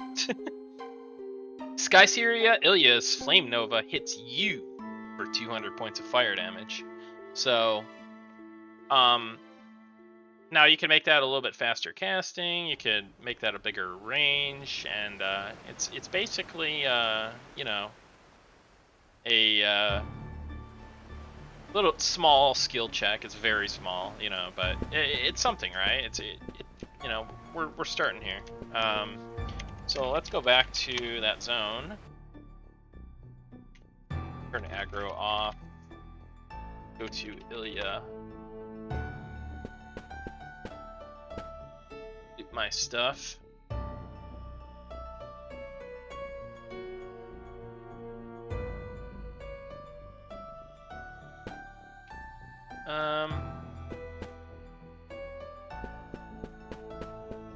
These guys. I don't believe these guys are itemized. Okay. And he's spazzing out. Again, I said that there's a bug with the pathing, so we're gonna have to address that. But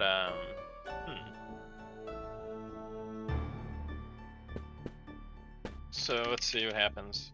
Turn aggro on again. Okay, so he's casting a spell. I'm gonna run out. And I didn't get hit by it, so, you know, that's just basic, extremely basic, like, encounter design stuff, and, we've had, ability casting for, like, maybe a couple months now or so. Not ability casting in general. I'm talking about, like, the ability to define, like, NPC abilities, and, you know, we even have, like, a little bit of, like, a scripting system kind of set up for that in a way.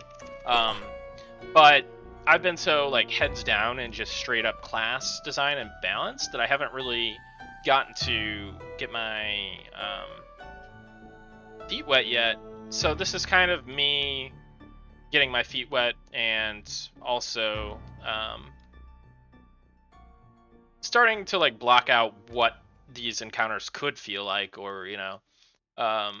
So yeah, this is just, you know, something I did. You saw it took like 5 minutes or whatever, or 10 minutes, and so yeah, I think I want to start by making that cooldown. So let's, did I get killed here? Yeah, I would have got killed there. So it's kind of cool. Like, I maybe I want to add in some, like, aggro mechanics, or you know, something that'll make it a little bit more volatile or unpredictable, like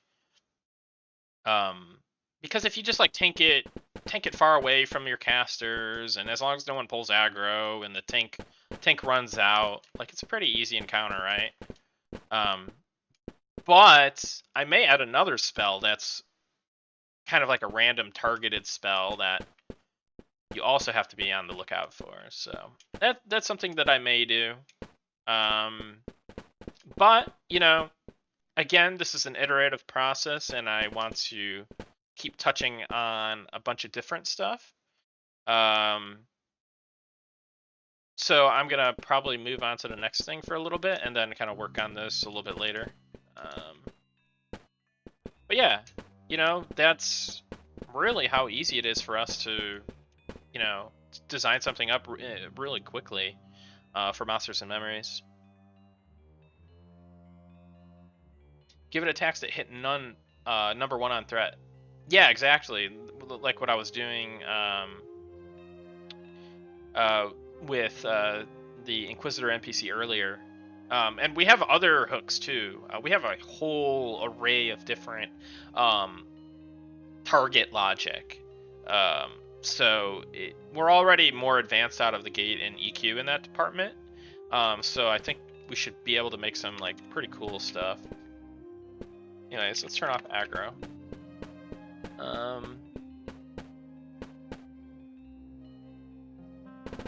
Let me check out what's going on with this named over here. So this is something I was working on the other day.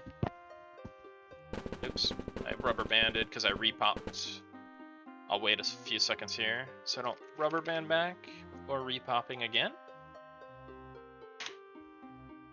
Okay, pop again. Okay, so here's Commander Mingles. So he's highly resistant to, basically immune to magic.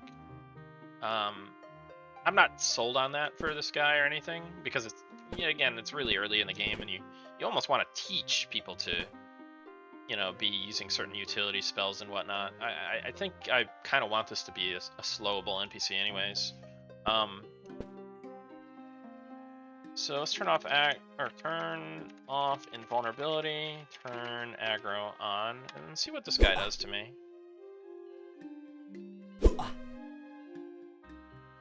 I think I boosted this guy's damage and health by quite a bit.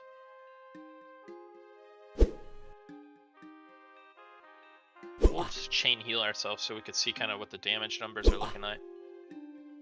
Kind of nice to make an MMO now that you have 20 plus years of deving. Yeah, I mean, well, we've got 20 plus years of understanding on these games, particularly, you know, EQ. Like we've learned so much about that game over the years, and we just have a good understanding of it. So it really does help with development.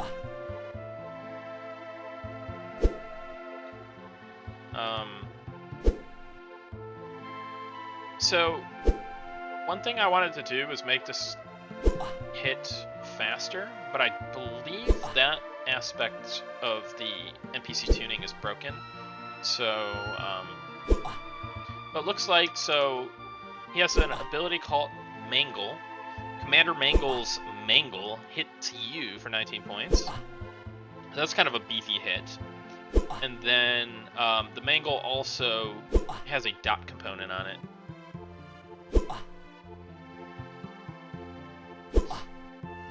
And if we kill him off, loot him, I made him 100% drop the this dagger, which I'm calling the Mangler. It's just, this is super placeholder stuff. Like, again, like, and I don't even think, you might not even be able to get a weapon this good this early. Is it like 55, 18, 1 strength, 10 HP? And 1 strength is actually a lot in our game. So, like, this is pretty damn good. He also has a rusty scythe on him. But,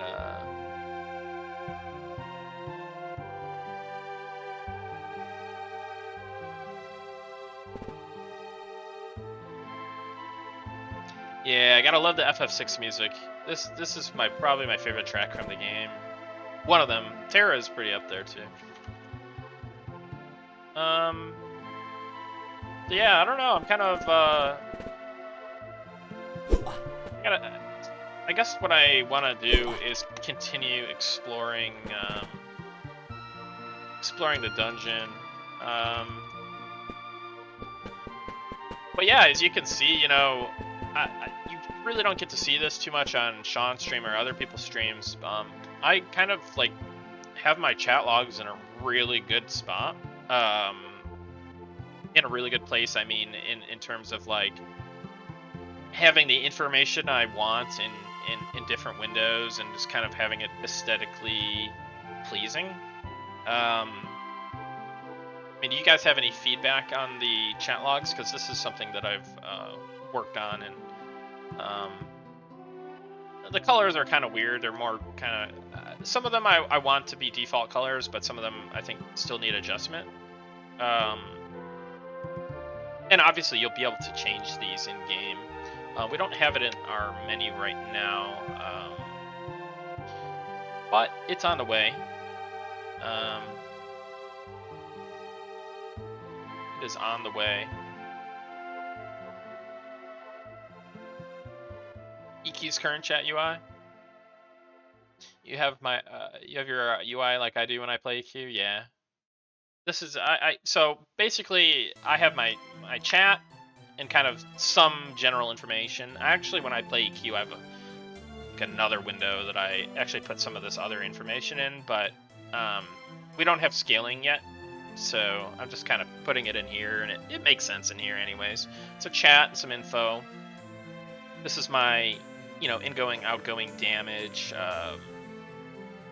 for melee and like direct damage spells and stuff. Actually dot damage too, I think. Then I have obviously spells, you know, effects, wearing off, you know, like buffs and debuff effects. And that's also for like others too, so you can kind of see like mez, wore off, enemy, whatever. And then move myself. You can see in the I have the other combat here, and that's cool. Put myself back here. Oh, another thing that I really like is that we already have like the hotbar set up. So here, let me summon a Boots of Speed. I already have them on. Can already drag it to this bar, and you know, as you can see, it works. Pretty cool. I like that. There's going to be hotkeys for this too. There just isn't currently. We only have the ability 1 through 10, and also this window here, or this in the bottom right here, kind of similar to how like EQ had it for like invite, disband, stuff like that. I think we're gonna rework. We may even just, this is just placeholder basically. We're probably gonna throw away this element and do something better with it. But I don't know, maybe we could leave it in. But right now we can't bind like pet attack or anything like that, so that's something we need to get addressed, at least even in the placeholder state, because it's just being able to use hotkeys, you know, is pretty much the best thing. But anyways, yeah, I'm pretty happy with that. Inventory, skills window. Look at all these skills. And a lot of this is placeholder, a lot of this is going to change too, so. But this is just how we have it set up right now. I don't know.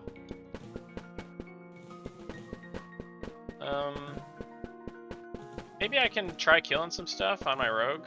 Yeah, I'm going to set my level back to 4. Should I use the OP Mangler? Nah. Should I? I'll leave it in my inventory. I'll put my Rusty Spear back on. Oh god, my cleric's still here. We're gonna summon him. So again, I just want to show this again from earlier. You know, if people didn't see this earlier. Let me do this. Repop the zone. Oh, let me move myself back down here. So my cleric's gonna get aggroed first. He's gonna be the primary on the hate table. Then I'm gonna head into range. Oh, he's casting a spell as soon as I get in range. Boom, mezzed. So yeah, yeah, that's again talking about some of the targeting stuff that we have. So I got mezzed, but it will never mezz the main target. So that would just be a waste of mana and make the NPC essentially gimp. So I got my aggro off. Get me out. I don't want to be mezzed anymore. This buff cannot be removed. Okay, so let's go to the zone in. Summon Nick, Cleric.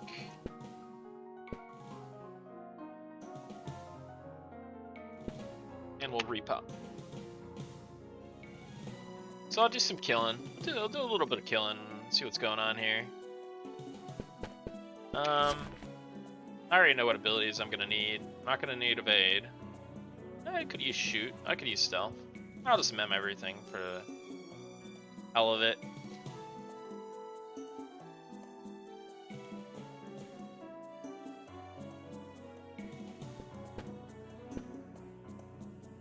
Yeah, I almost want to Mandalorian. I almost want to build that into the ability itself.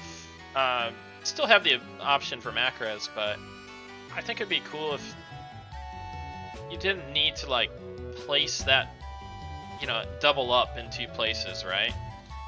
It'd be nice if you were able to just like use the ability, and there doesn't have to be any like macro associate, like a separate macro that you have to press. You can just press the ability and get the same result as if you were pressing that macro. So just like a little quality of life streamlining. Okay, so this thing aggroed my cleric already. Let me just make sure invuln off, aggro on. We backstabbed it.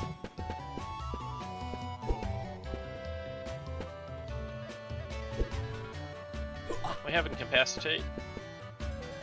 So we use incapacitate, which is a short duration mez.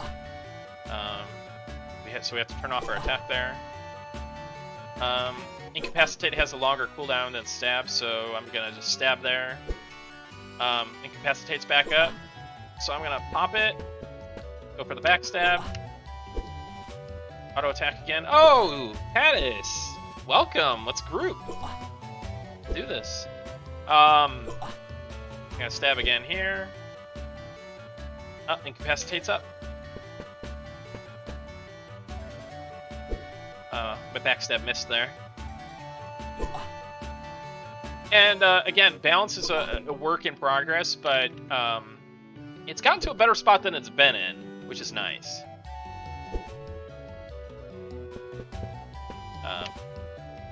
Okay. You know what? I don't know if that should have been rooting me. Was it even rooting me? I don't think so. Oops.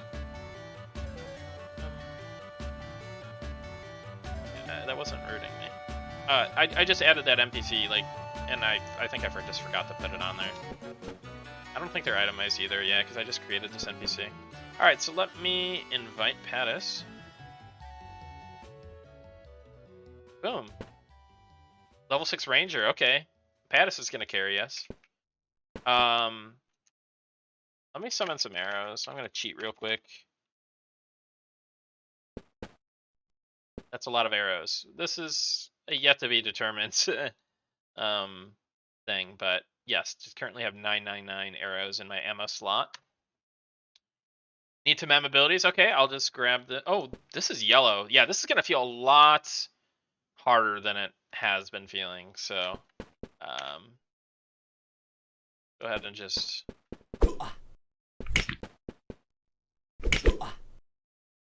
Although you're level 6 and you're probably OP, you've got patchwork armor and stuff. Yeah, there's definitely some. And I haven't tested strike. Strike might be strong. You're using that. It's probably fine. I just gotta do some testing. Yeah, 4. As you can see, we have party chat. Got party looting messages. Rule asks, are you going to have different enemy priority or AI for things that might be mindless or animals? Yeah, definitely. I was just thinking about it today. Like, I want to play into the fantasy of the context of what you're fighting or whatever. Oh God! Oh dear God! Let's see. I can't do much for you. I can't do much for you. Oh God, yeah. I don't know, man. I'm gonna kite. I'm kiting. These are like yellow. I think we gotta zone it. Yeah. See, this may be too hard already. Pattis is mezzed in there. Oh my gosh.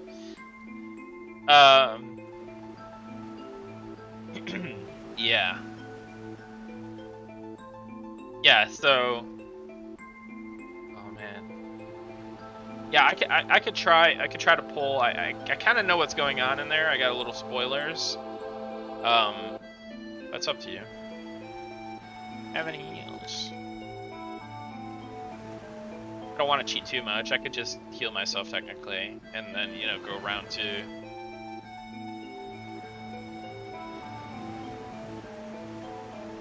Rule says would love to have undead kind of just attack randomly.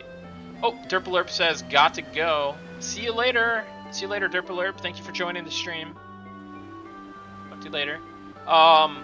Rule says would love to have undead kind of just attack randomly sometimes, or animals run and start fighting again, or attacking back if they get hit really hard. Oh God. Oh, you know what? There's a bug here. I'm gonna repop. There's a bug here. So when you zone aggro, mobs don't return home anymore for some reason. So I'm gonna just go ahead and repop that, and then I just healed. Since I healed, I'm gonna heal you. Just bring my cleric over. I could do that. I don't want to get up though. I'm kind of lazy right now. Okay, so here's this.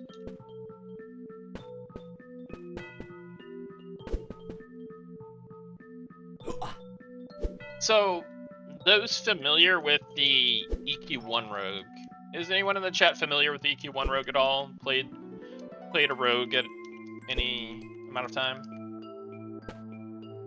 See you later, Soonors. Thank you for tuning in. It's really, really nice to see you in the chat. Have a good sleep.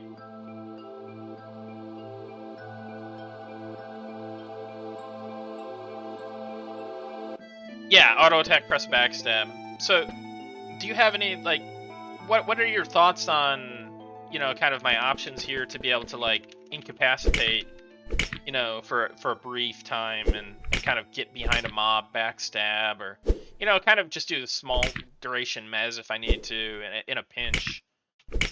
In addition to the gameplay is fairly the same. You got your stab, you got your evade.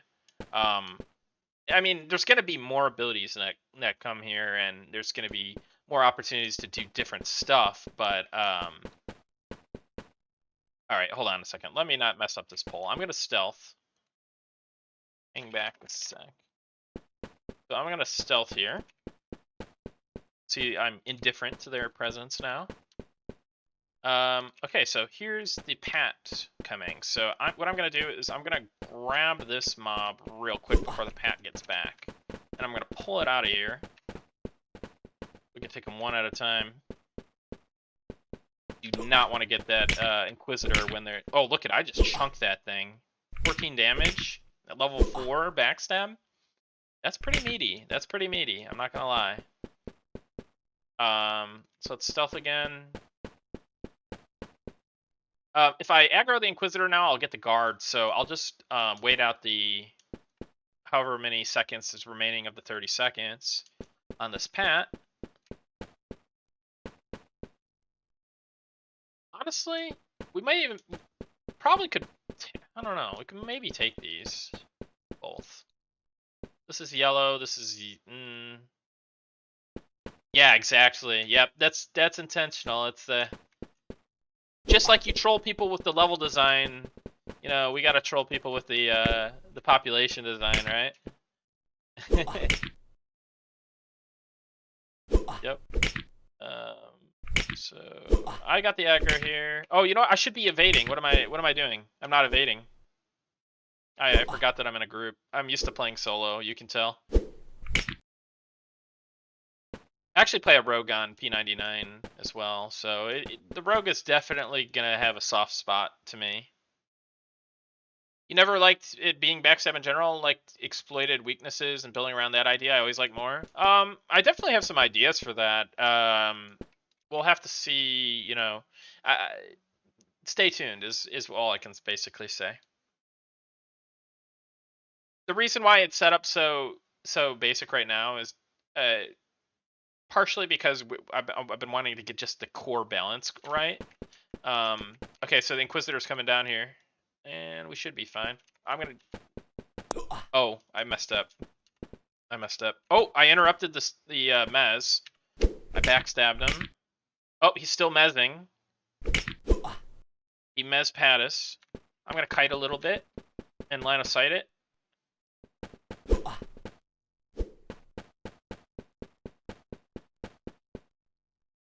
Till the mez wears off so we could fight him as 2. Oh, probably shouldn't have been sitting there. I think I got crit. Soft crit. Whatever. And that mez. Oh, I messed up. I didn't mean to attack there. Oh god, he's already mezzing again. That's brutal. I don't know. I don't know about that one. That's rough. That is rough. Again, this is iteration. This is a work in progress.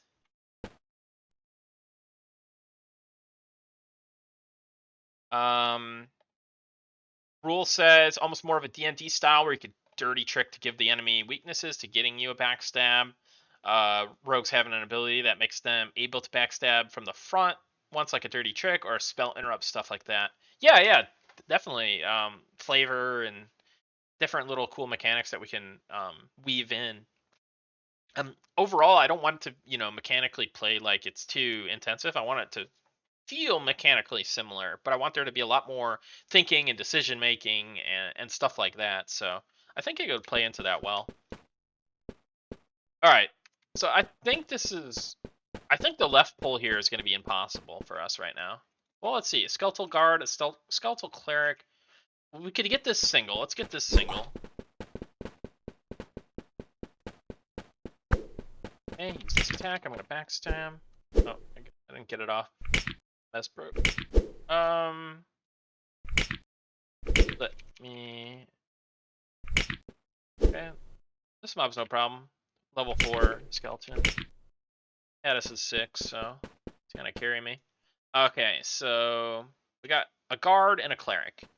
So in this situation, instead of using, you know, incapacitate to like basically instead of using incapacitate to get behind the mob and backstab it more often, I'm gonna try to save it for any heals. Now I haven't really tuned the cleric's heals yet that much, so you know it may not make a huge difference in the long run. Oh, also we gotta watch out for that porter at patrol, so I'm gonna wait for that to patrol before I make this pull. So yeah, let me just wait a second here. Something up with stealth. Oh, I guess it's not getting deactivated when I break it, like from attacking. So that's a bug. So let's wait for this porter to go away. There he goes. And we'll make the pull. Let's use a bow to pull this time. Okay. I'm gonna go on the cleric. Let's actually first cooldown of incapacity. You know what? Actually, this might die fast enough that was actually the wrong play. Let's see. Okay. Oh, he's casting heal. I interrupted it with my incapacitate. Easy. Oh, he's casting the heal again, but we killed it. Perfect. I definitely thinking about making. The balance is definitely a work in progress, but we'll have to see. This is feeling not too bad. But then again, we have Pattis, so. But we'll see.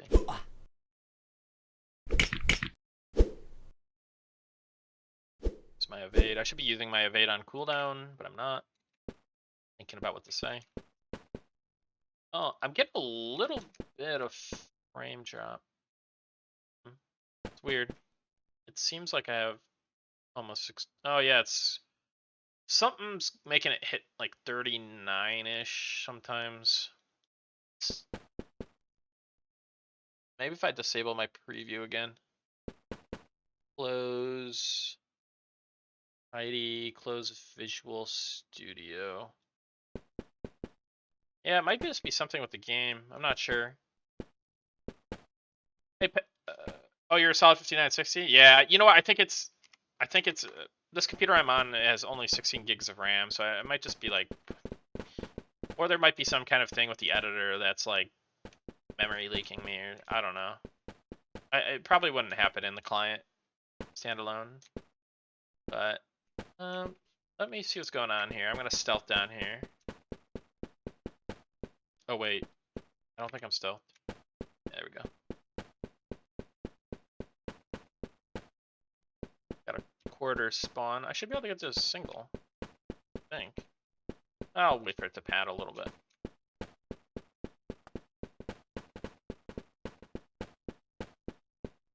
I'll open with a backstab.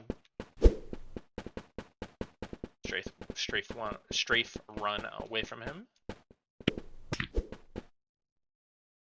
Okay, I evaded and I was able to backstab there.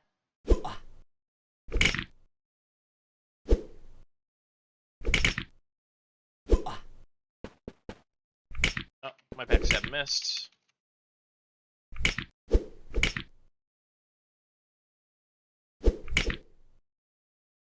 Nice. Yeah, I think there's something with mob damage that they're not doing enough damage. I mean, they're doing okay damage, but there should definitely be some more damage, especially when you're fighting a yellow. So I think that's something we may have to adjust. Like a yellow should more frequently be hitting me for more damage, I feel like. So we have to take a little bit of look at like miss rates per con and damage, you know, what kind of damage rolls that higher con are getting against you. Those mobs should be doing a lot more damage a lot more often, I think. Sorry, I keep clicking my stealth because these are not my hotkeys that I normally use for rogue. It's like, so this is going to be pretty much an impossibility over here. We could see what's up with this. See if we can do this 2-pull. This is the named, I believe. Let's kill the porter.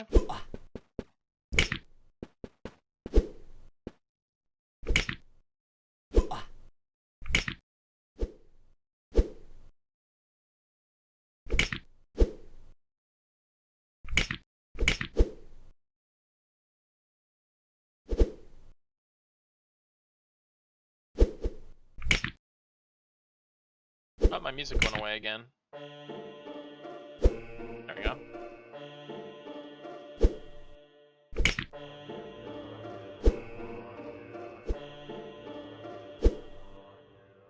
Okay. This thing that... Oh, it is. It's hitting you, but it's just 1, 5. Those are kind of weak damage rolls there. 2, 9. Yeah, we're gonna have to take a look at the mob balance for sure. Oh, you're kind of getting owned though. I don't know.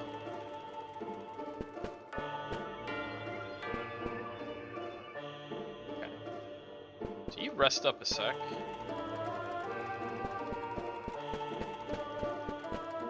Oh, and then we'll be able to get the cube single, and then we could potentially go for a 3. Well, I guess ghastly cooks are not named. I'll get this when it starts panning back. Yeah, he's missing you often too. Exactly.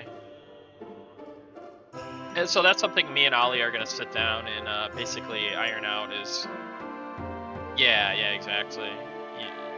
You should be taking a lot more damage. You shouldn't be getting missed that much. And then on the flip side, I don't think we should be missing necessarily that much either, but like our damage roll should not be necessarily favorable, and that might be an AC thing as well. You have to look at AC. This is a yellow, to me at least.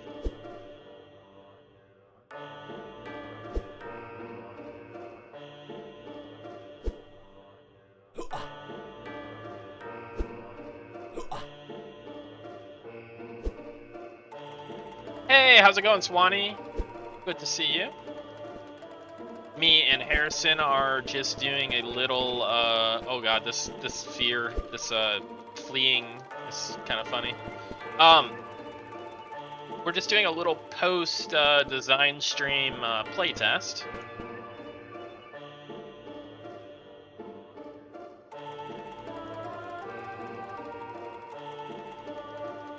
Parties are definitely feeling a lot more stable. Yeah, a little placeholder gelatinous cube. Yeah, I put him together quite a while back actually, for the sewers, but Sean wanted to put one in here. All right, so let's try this. Let me see if I can get. Let me see if I can do this. I think I got him single, so that's always good. I kind of get a little bit laggy. FPS lag there. Again, it's only on my end. I think it could be hardware related to me.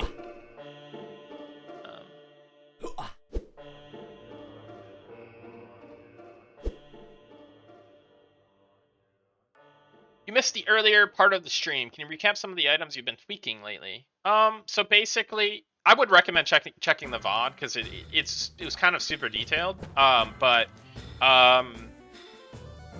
the things that we worked on today were adding some new NPCs, adding some new encounters, like changing like which the spawners actually spawn, and kind of adding more level variance.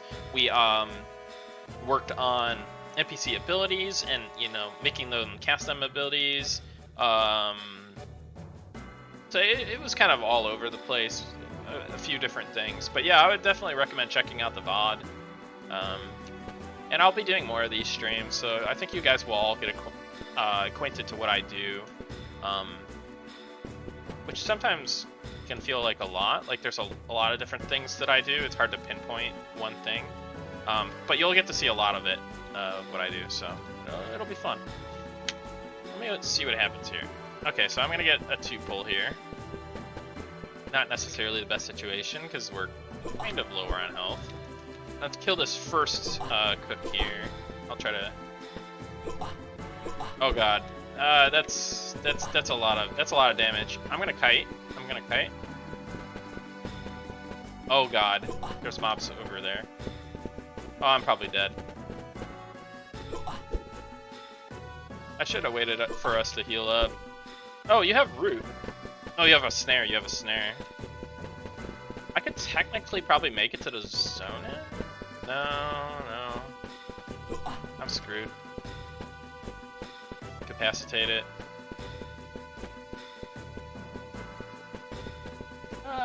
I'm getting a lag too, which is there's that low HP. Yeah, my agility is 22 because my health is so low right now.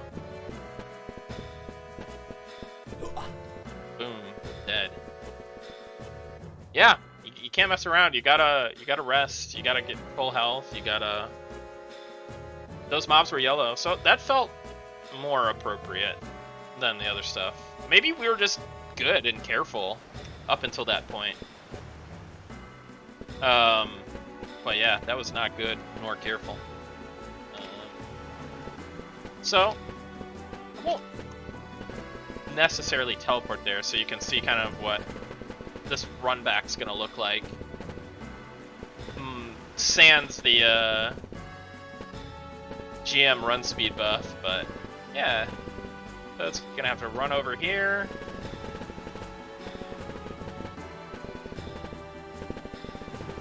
Oh, another thing I adjusted recently is I made the name tags a little bit smaller, so that looks a little bit better. Excuse me. Let's see. Let's get in this dungeon.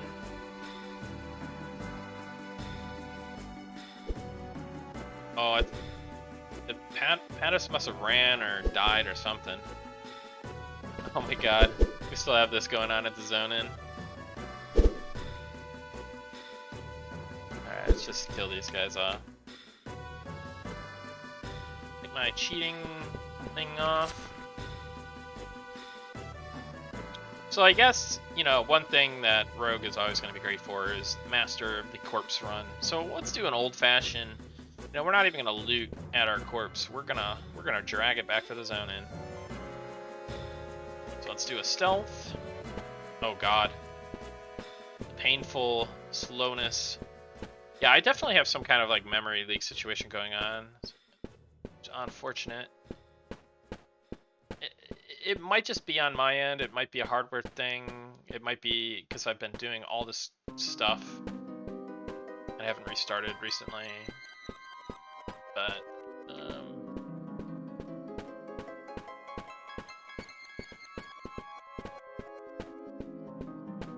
oh man, it's gonna be dark in here. I could get turned around easily if I, like, lag. I don't have my torch on me anymore. Oh. Where am I going? Oh, here we go. Oh god. I'm legit like turned around. I know exactly.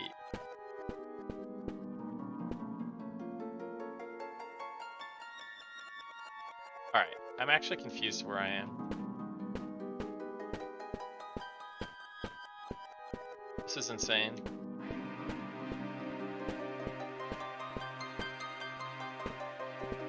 Oh, Skeletal Porter. Okay.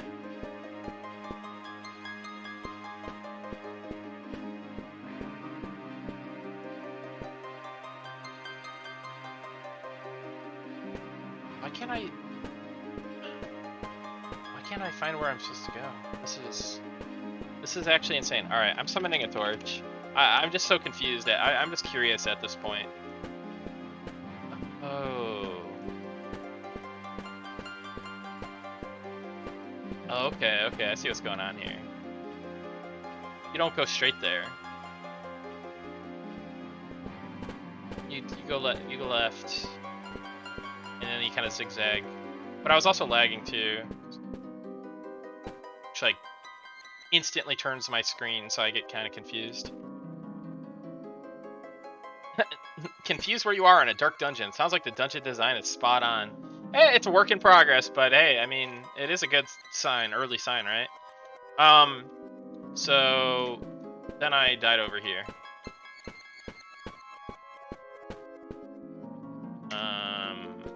I can't even see my corpse. But I can hit the drag button. I think I'm dragging it. Because it's not saying this corpse is too far to drag anymore. Yep, there it is. Probably need, that's probably another issue, is probably having some kind of message for that. But yeah, I have to click it, because we don't have a hotkey for that at the moment. Oh god, I went down the scary hallway. I shouldn't have done that.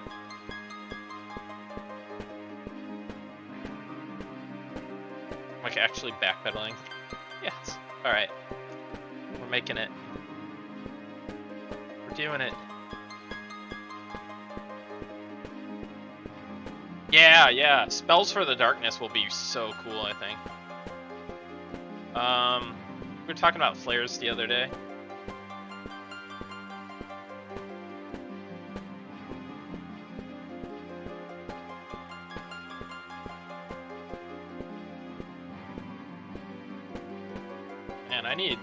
I need Sow for these corpse runs. This should technically be breaking my invisibility. So did it actually break it? Let's check. Stealth is still operational. Nope, it's indifferent. So yeah, it's not just that. It's actually a bug. So I don't technically have to do that, but in the future I will. Can't just be looting your corpse and invisible. Where's the fun in that? Going to keep the classic dark vision with a weird filter. Yeah, you know, I want to see what we can do to like make it good in Unity, right? Like what we have, see what we have available in Unity and what we can do with it. And yeah, so someone more adept at Unity than I am is, I mean, I've messed with it. I've gotten kind of like a similar effect, but yeah, we're gonna have to figure out how to do it technically. But it shouldn't be an issue. We definitely want it to be cool like that. BDC Retro says, speaking of invis, Nick, when players are invis, are you in favor of them being invis to other players like an EQ? Unless, sorry, I got scrolled. I should probably scroll this down. Or visible to other players and only invis to moms. So this is how it's set up right now, actually. Hold on a second. Can I do this? Cast invisibility. Boom! There goes Pattis. So right now, what? Did he, I don't know, did he click it off? I think he clicked it off. Or maybe it faded. So, for some reason, Stealth has a bug where your model actually doesn't disappear. But yeah, no, it's gonna disappear unless you have C-Invis. I think I have C-Invis. You said, oh, you're invis still, huh? That's a bug. C-Invisibility. Who was doing that with me earlier too? Yeah, but with Stealth, like it doesn't even hide my model on my end client side. So that, yeah, so those are both bugs, I think. So I have C-Invis on. I'm casting Invis. Oh, I can see myself. So it already operates pretty much how it did in EQ.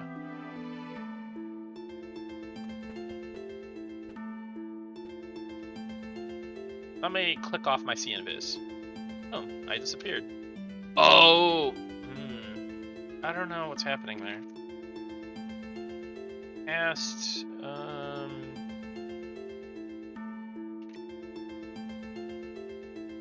see what happens if I cast, like... Yeah, freaks me out.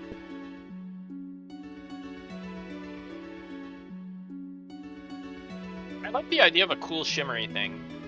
I do like that. On the top of darkness, what about blind? Any ideas on how that will effect will work, or if it will be included? I think it's gonna work similar to the classic style, where your screen just goes black, including your UI. Maybe there's some kind of like, I don't know. Maybe we troll a new generation of players and we say there's no way, like it's just black, right? Or maybe there's some kind of like indication that your game's, your hardware has not failed you, but you still can't see anything, including the UI. I don't know. No Mercy gifted a tier 1 sub to Rule Was Taken. Thank you. Hey, what's up, No Mercy? I don't know if my stream actually did anything for that. Apologies if it didn't. I don't think it did. I forgot. Yes, this is the one thing I forgot to do while prepping is setting up my alerts. I apologize. I will improve in the future. But thank you so much, No Mercy. I really appreciate that. I should probably mem my abilities. And not be using a scythe. Oh, let me use my OP dagger. Mangler. Oh man, we're gonna tear stuff up now. Alright, let me amend my spells. I might restart Unity or something. This is kind of laggy for me.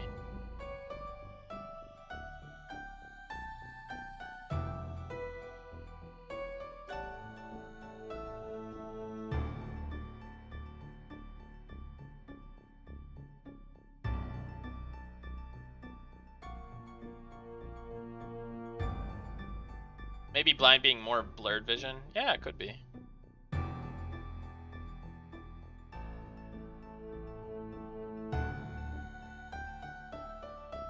Yeah. The first time I got blinded was in a duel, and I literally, like, I think I turned my computer off. I was like, dude, I was just gonna duel this guy that I totally hated, and, like, I got blinded, and he was an Ixar shaman. I was like, ugh. I'm a noob. I'm like 10 or 11. Probably, no, I was probably like 11 or 12, and I was just like, oh man.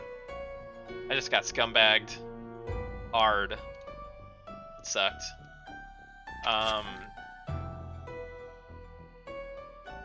But yeah, I think trolling a new generation of kids, why not, right?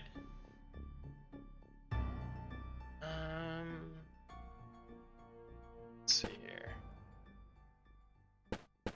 Oh yeah, I'm lagging bad. So hold on a second. Let me do this. That. I'll be right back, Pattis. I'm restarting Unity.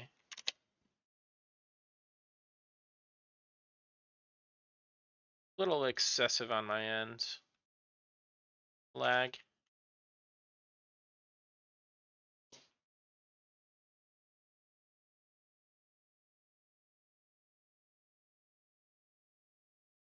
You don't think true blindness is a great mechanic even in D&D?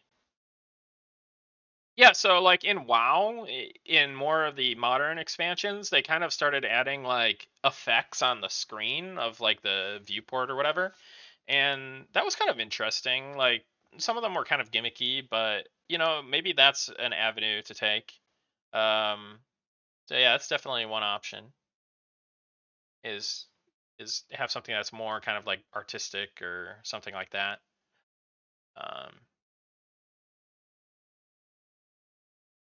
Log back in here.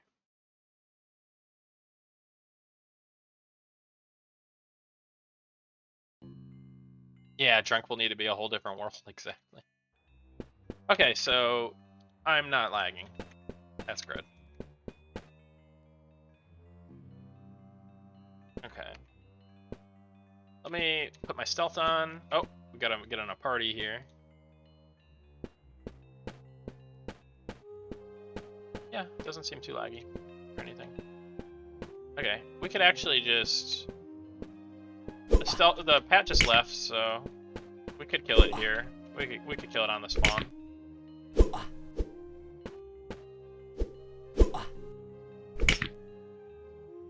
Oh, I used evade and it started running towards you. That's awesome. Okay. Let me get this one though and pull it back.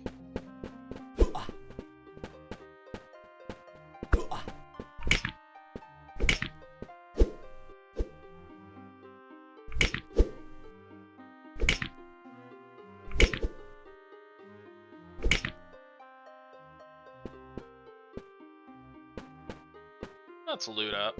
Bone chip, bone chip, bone chip. Oh, you're already looting that. You got bone chip, bone chip, bone chip as well. Okay, so...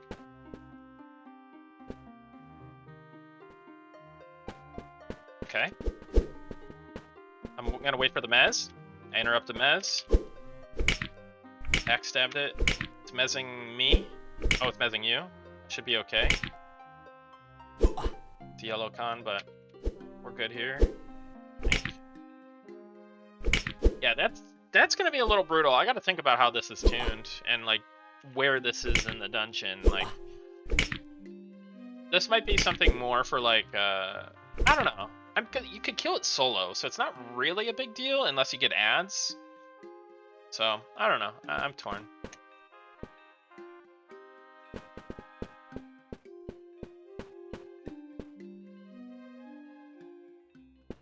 Blue bar for the bubbles, yeah. Okay, so the troll's there. We don't want to do anything yet. And in fact, I could just get this solo.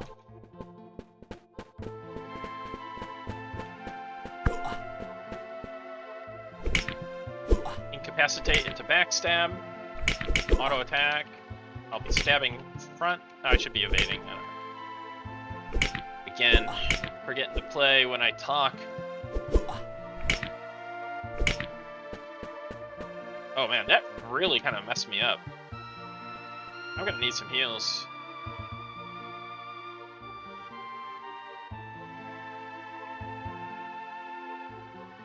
I might get my torch on.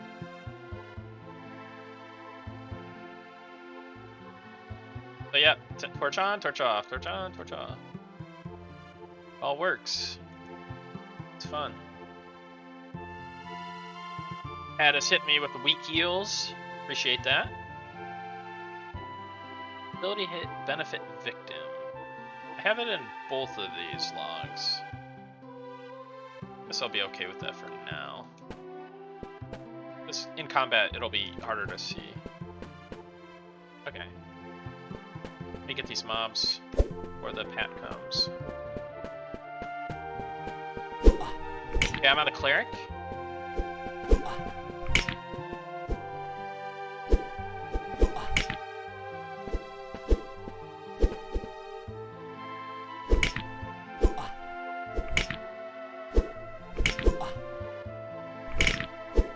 Incapacitated the heal.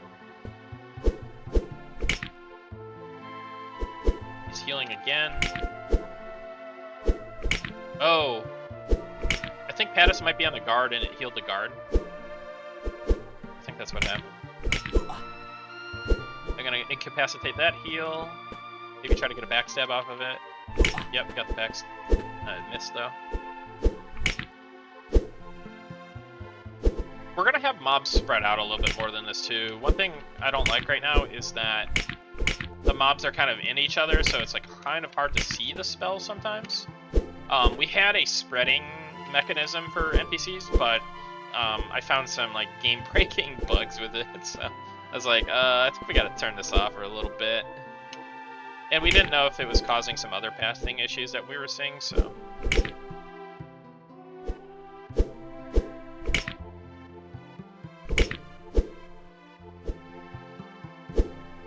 Okay, I'm gonna incapacitate that. It's already casting another heal. It healed itself. But it's almost out of mana. That's the saving grace we have. So for actual interrupts, we're probably gonna have a lockout period, so you can't cast again, but this is incapacitate, so it's different. But I don't know, we'll see.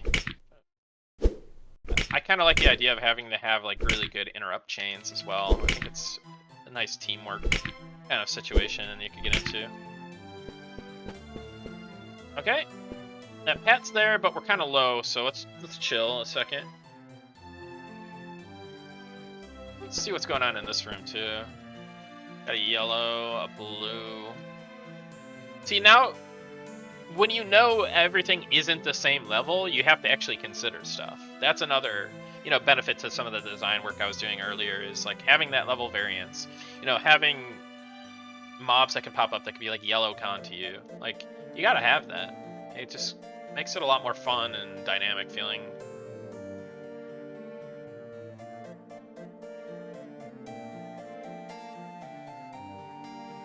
I'm curious to see what happens here, but I don't want to wipe us at the same time. Where's that mob? Where did that mob go? I'm gonna stealth real quick. Oh, it's in the corner. I couldn't see the name tag because of... That's another thing that's nice. Is name tag culling. It's really useful for the darkness. So you can't actually see the mob unless you're like, you have it targeted or you're like, well, not targeted. And we'll tweak with the range on that too, depending on maybe lighting settings or what lighting is going on in the scene. Alright, I'll grab the supporter. I'm full health, so we should be okay. Open with backstab. I've got an OP weapon.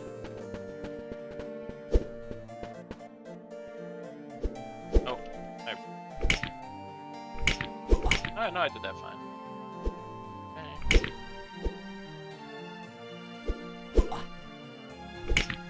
Oh, you know what? Yeah, no, I think there should be, the balance is, it's not far off, but it does need some work, for sure.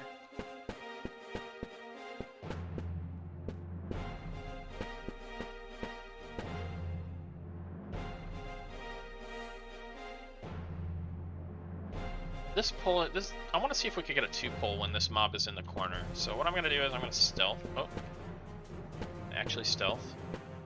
Okay, I'm going to wait for it to stop. I'm going to try to just range pull this mob. Oh wait, you have another patrol in there? I couldn't see. Okay. Let's kill this blue off. Try to target this one on me here. It should be a quick kill.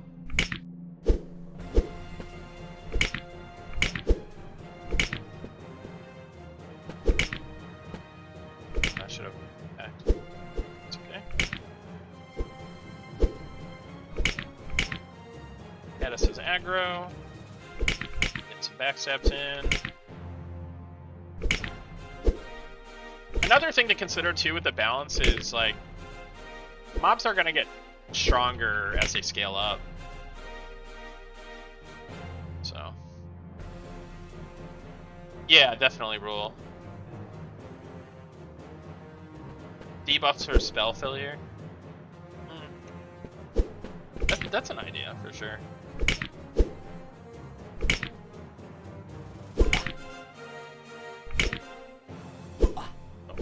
The Inquisitor spawns. Oh no. I interrupted the Mez. He's gonna recast it though. I'm Mez this time. Here I am. Just dazing around. Pattis has got this. This is your moment, Pattis. Time to shine. Can you kill this yellow Inquisitor that's probably white or blue con to you?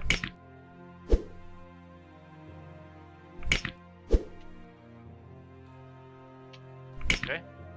And I popped out and backstabbed it. Got out of mess finally. Oops.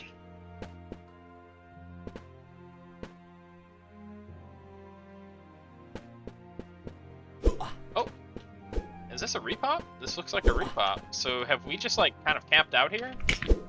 The entrance camp? What are we gonna call this? 4-way? What is this camp? 4-way camps. I don't know. And then there's like a kitchen, there's like a storage room, there's a barracks. We're gonna have to like, I mean, I guess since this is placeholder, we don't really have to, but I'll have to like maybe copy paste some props in here. Be fun. But now we have this broke, so let's see what happens here. Let's met up a little bit and see what's going on with these spawns over here.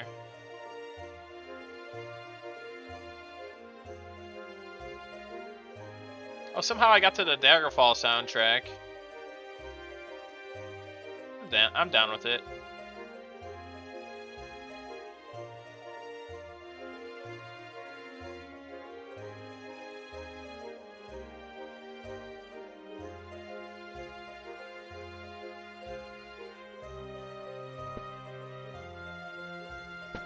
No spawn yet there. Did we?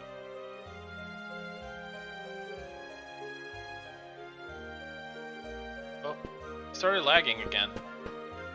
That's odd.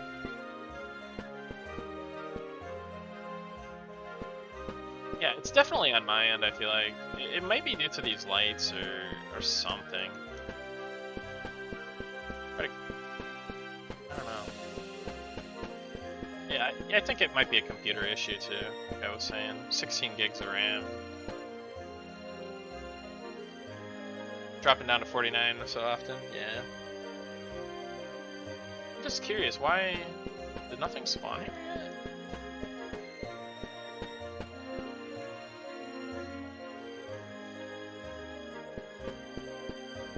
There should be spawns here. But I didn't really calculate what we killed. Yeah.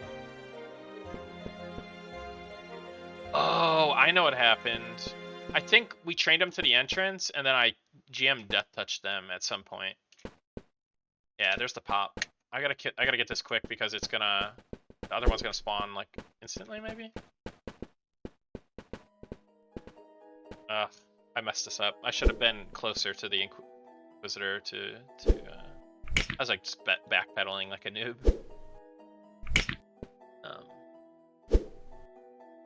Once I pop out of this, I'll try to incapacitate the Mez. Wanted to get it in here ASAP without lagging, so sometimes you gotta backpedal. It worked out decently okay. Okay, that's. I'm gonna get Mez right away. Rough.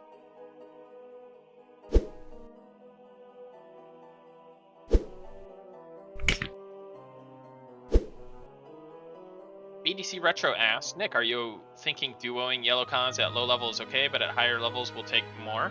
Yeah, probably something like that, but we also got to look at the tuning of this as well, because it should probably be a little bit more challenging right now.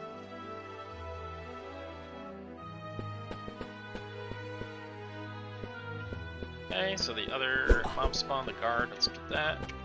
It's only a white con to me.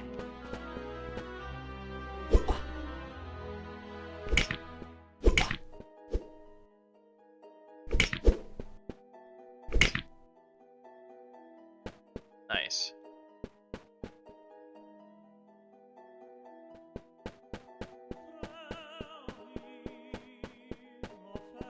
What is this? I've never heard vocals in this has got to be like a fan remake or something. It's pretty cool. Actually sounds good. The cello, it's different.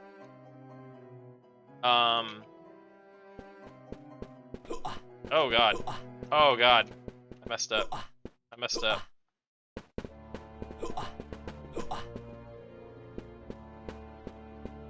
Try to get aggro on these. I'll kite around if I need. I'm gonna evade. I evaded. Oh, we got 3. Yeah. Maybe we should run it. Yeah, one thing I want to do is make it dangerous. Like, you can't just, like, be walking around and, you know, patrol is going to get you social aggro, it's going to get you ads like this, it's going to get you killed. And my job and my goal for, like, each room is creating situations like that could happen, you know, depending on, is that patrol up, is that, you know, this or that. I'm going to save you, buddy. I'm summoning you! Summon you! I summoned it. It's like, I got you. Little cheat code. Oh man. Well, how long have I been going here? 2 hours and 45 minutes, almost 3 hours. Maybe it's a good time to call it quits, but I hope you guys enjoyed the first stream of Mini. M&M design stream. I want to do this maybe Wednesdays and Thursdays are good days for me to do this. I may do a morning stream tomorrow before Sean's stream, we'll see. Or I might not. Maybe I'll do something like different day, or I'm not sure. But I hope you guys enjoyed. I hope you got some more insight into what I do with the project, kind of where we're at with the project. You know, it's definitely come a long way, and I think you guys will be excited for what we've got coming up. So, yeah, if you guys have any last minute questions, I'd be more than happy to field them.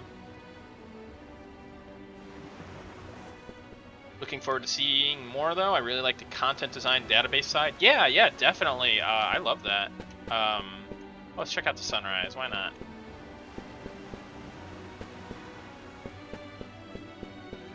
Yes. Very nice. Appropriate music.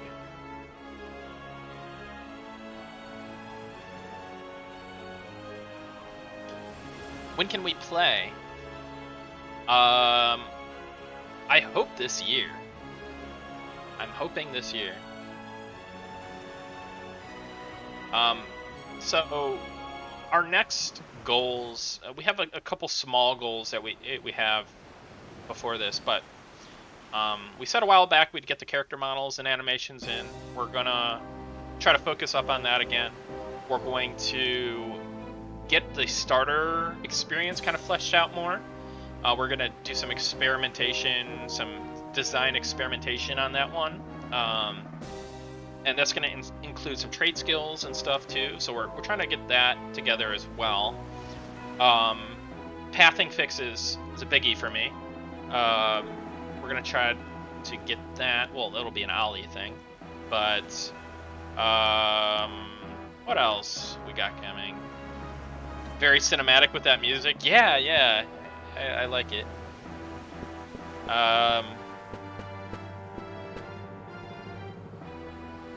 But yeah, so and then there's a couple things. Oh, balance. Yeah, as you can see, the balance it's okay. It's alright. It's gotten better. It could be way worse, but you know, it's gotten to a place where I'm more comfortable like jumping in and like killing stuff on stream and showing you guys this stuff. So definitely cool stuff, but more balance to come. Balance, pathing fixes, character models, and animations. Those are my like top 3 items. So hopefully we can get something going on that. And yeah. And if you guys don't have any last minute questions, I think I'll be turning off the stream here momentarily.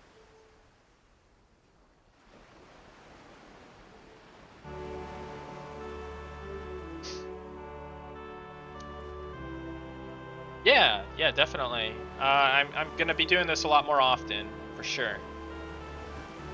So I hope you enjoyed it. Rule says even a rough pre-alpha would be good to get to try to get out this year. Yeah, that would be cool. Yeah, no problem, Mandalorian. Thanks, Pattis. Yeah, I had fun, man. Let's duo anytime, for sure. All right, guys, I'm gonna turn off the stream. Thanks again for tuning in. Check out the VOD if you missed the beginning. Definitely should be some information in there for you. And yeah, see you next time.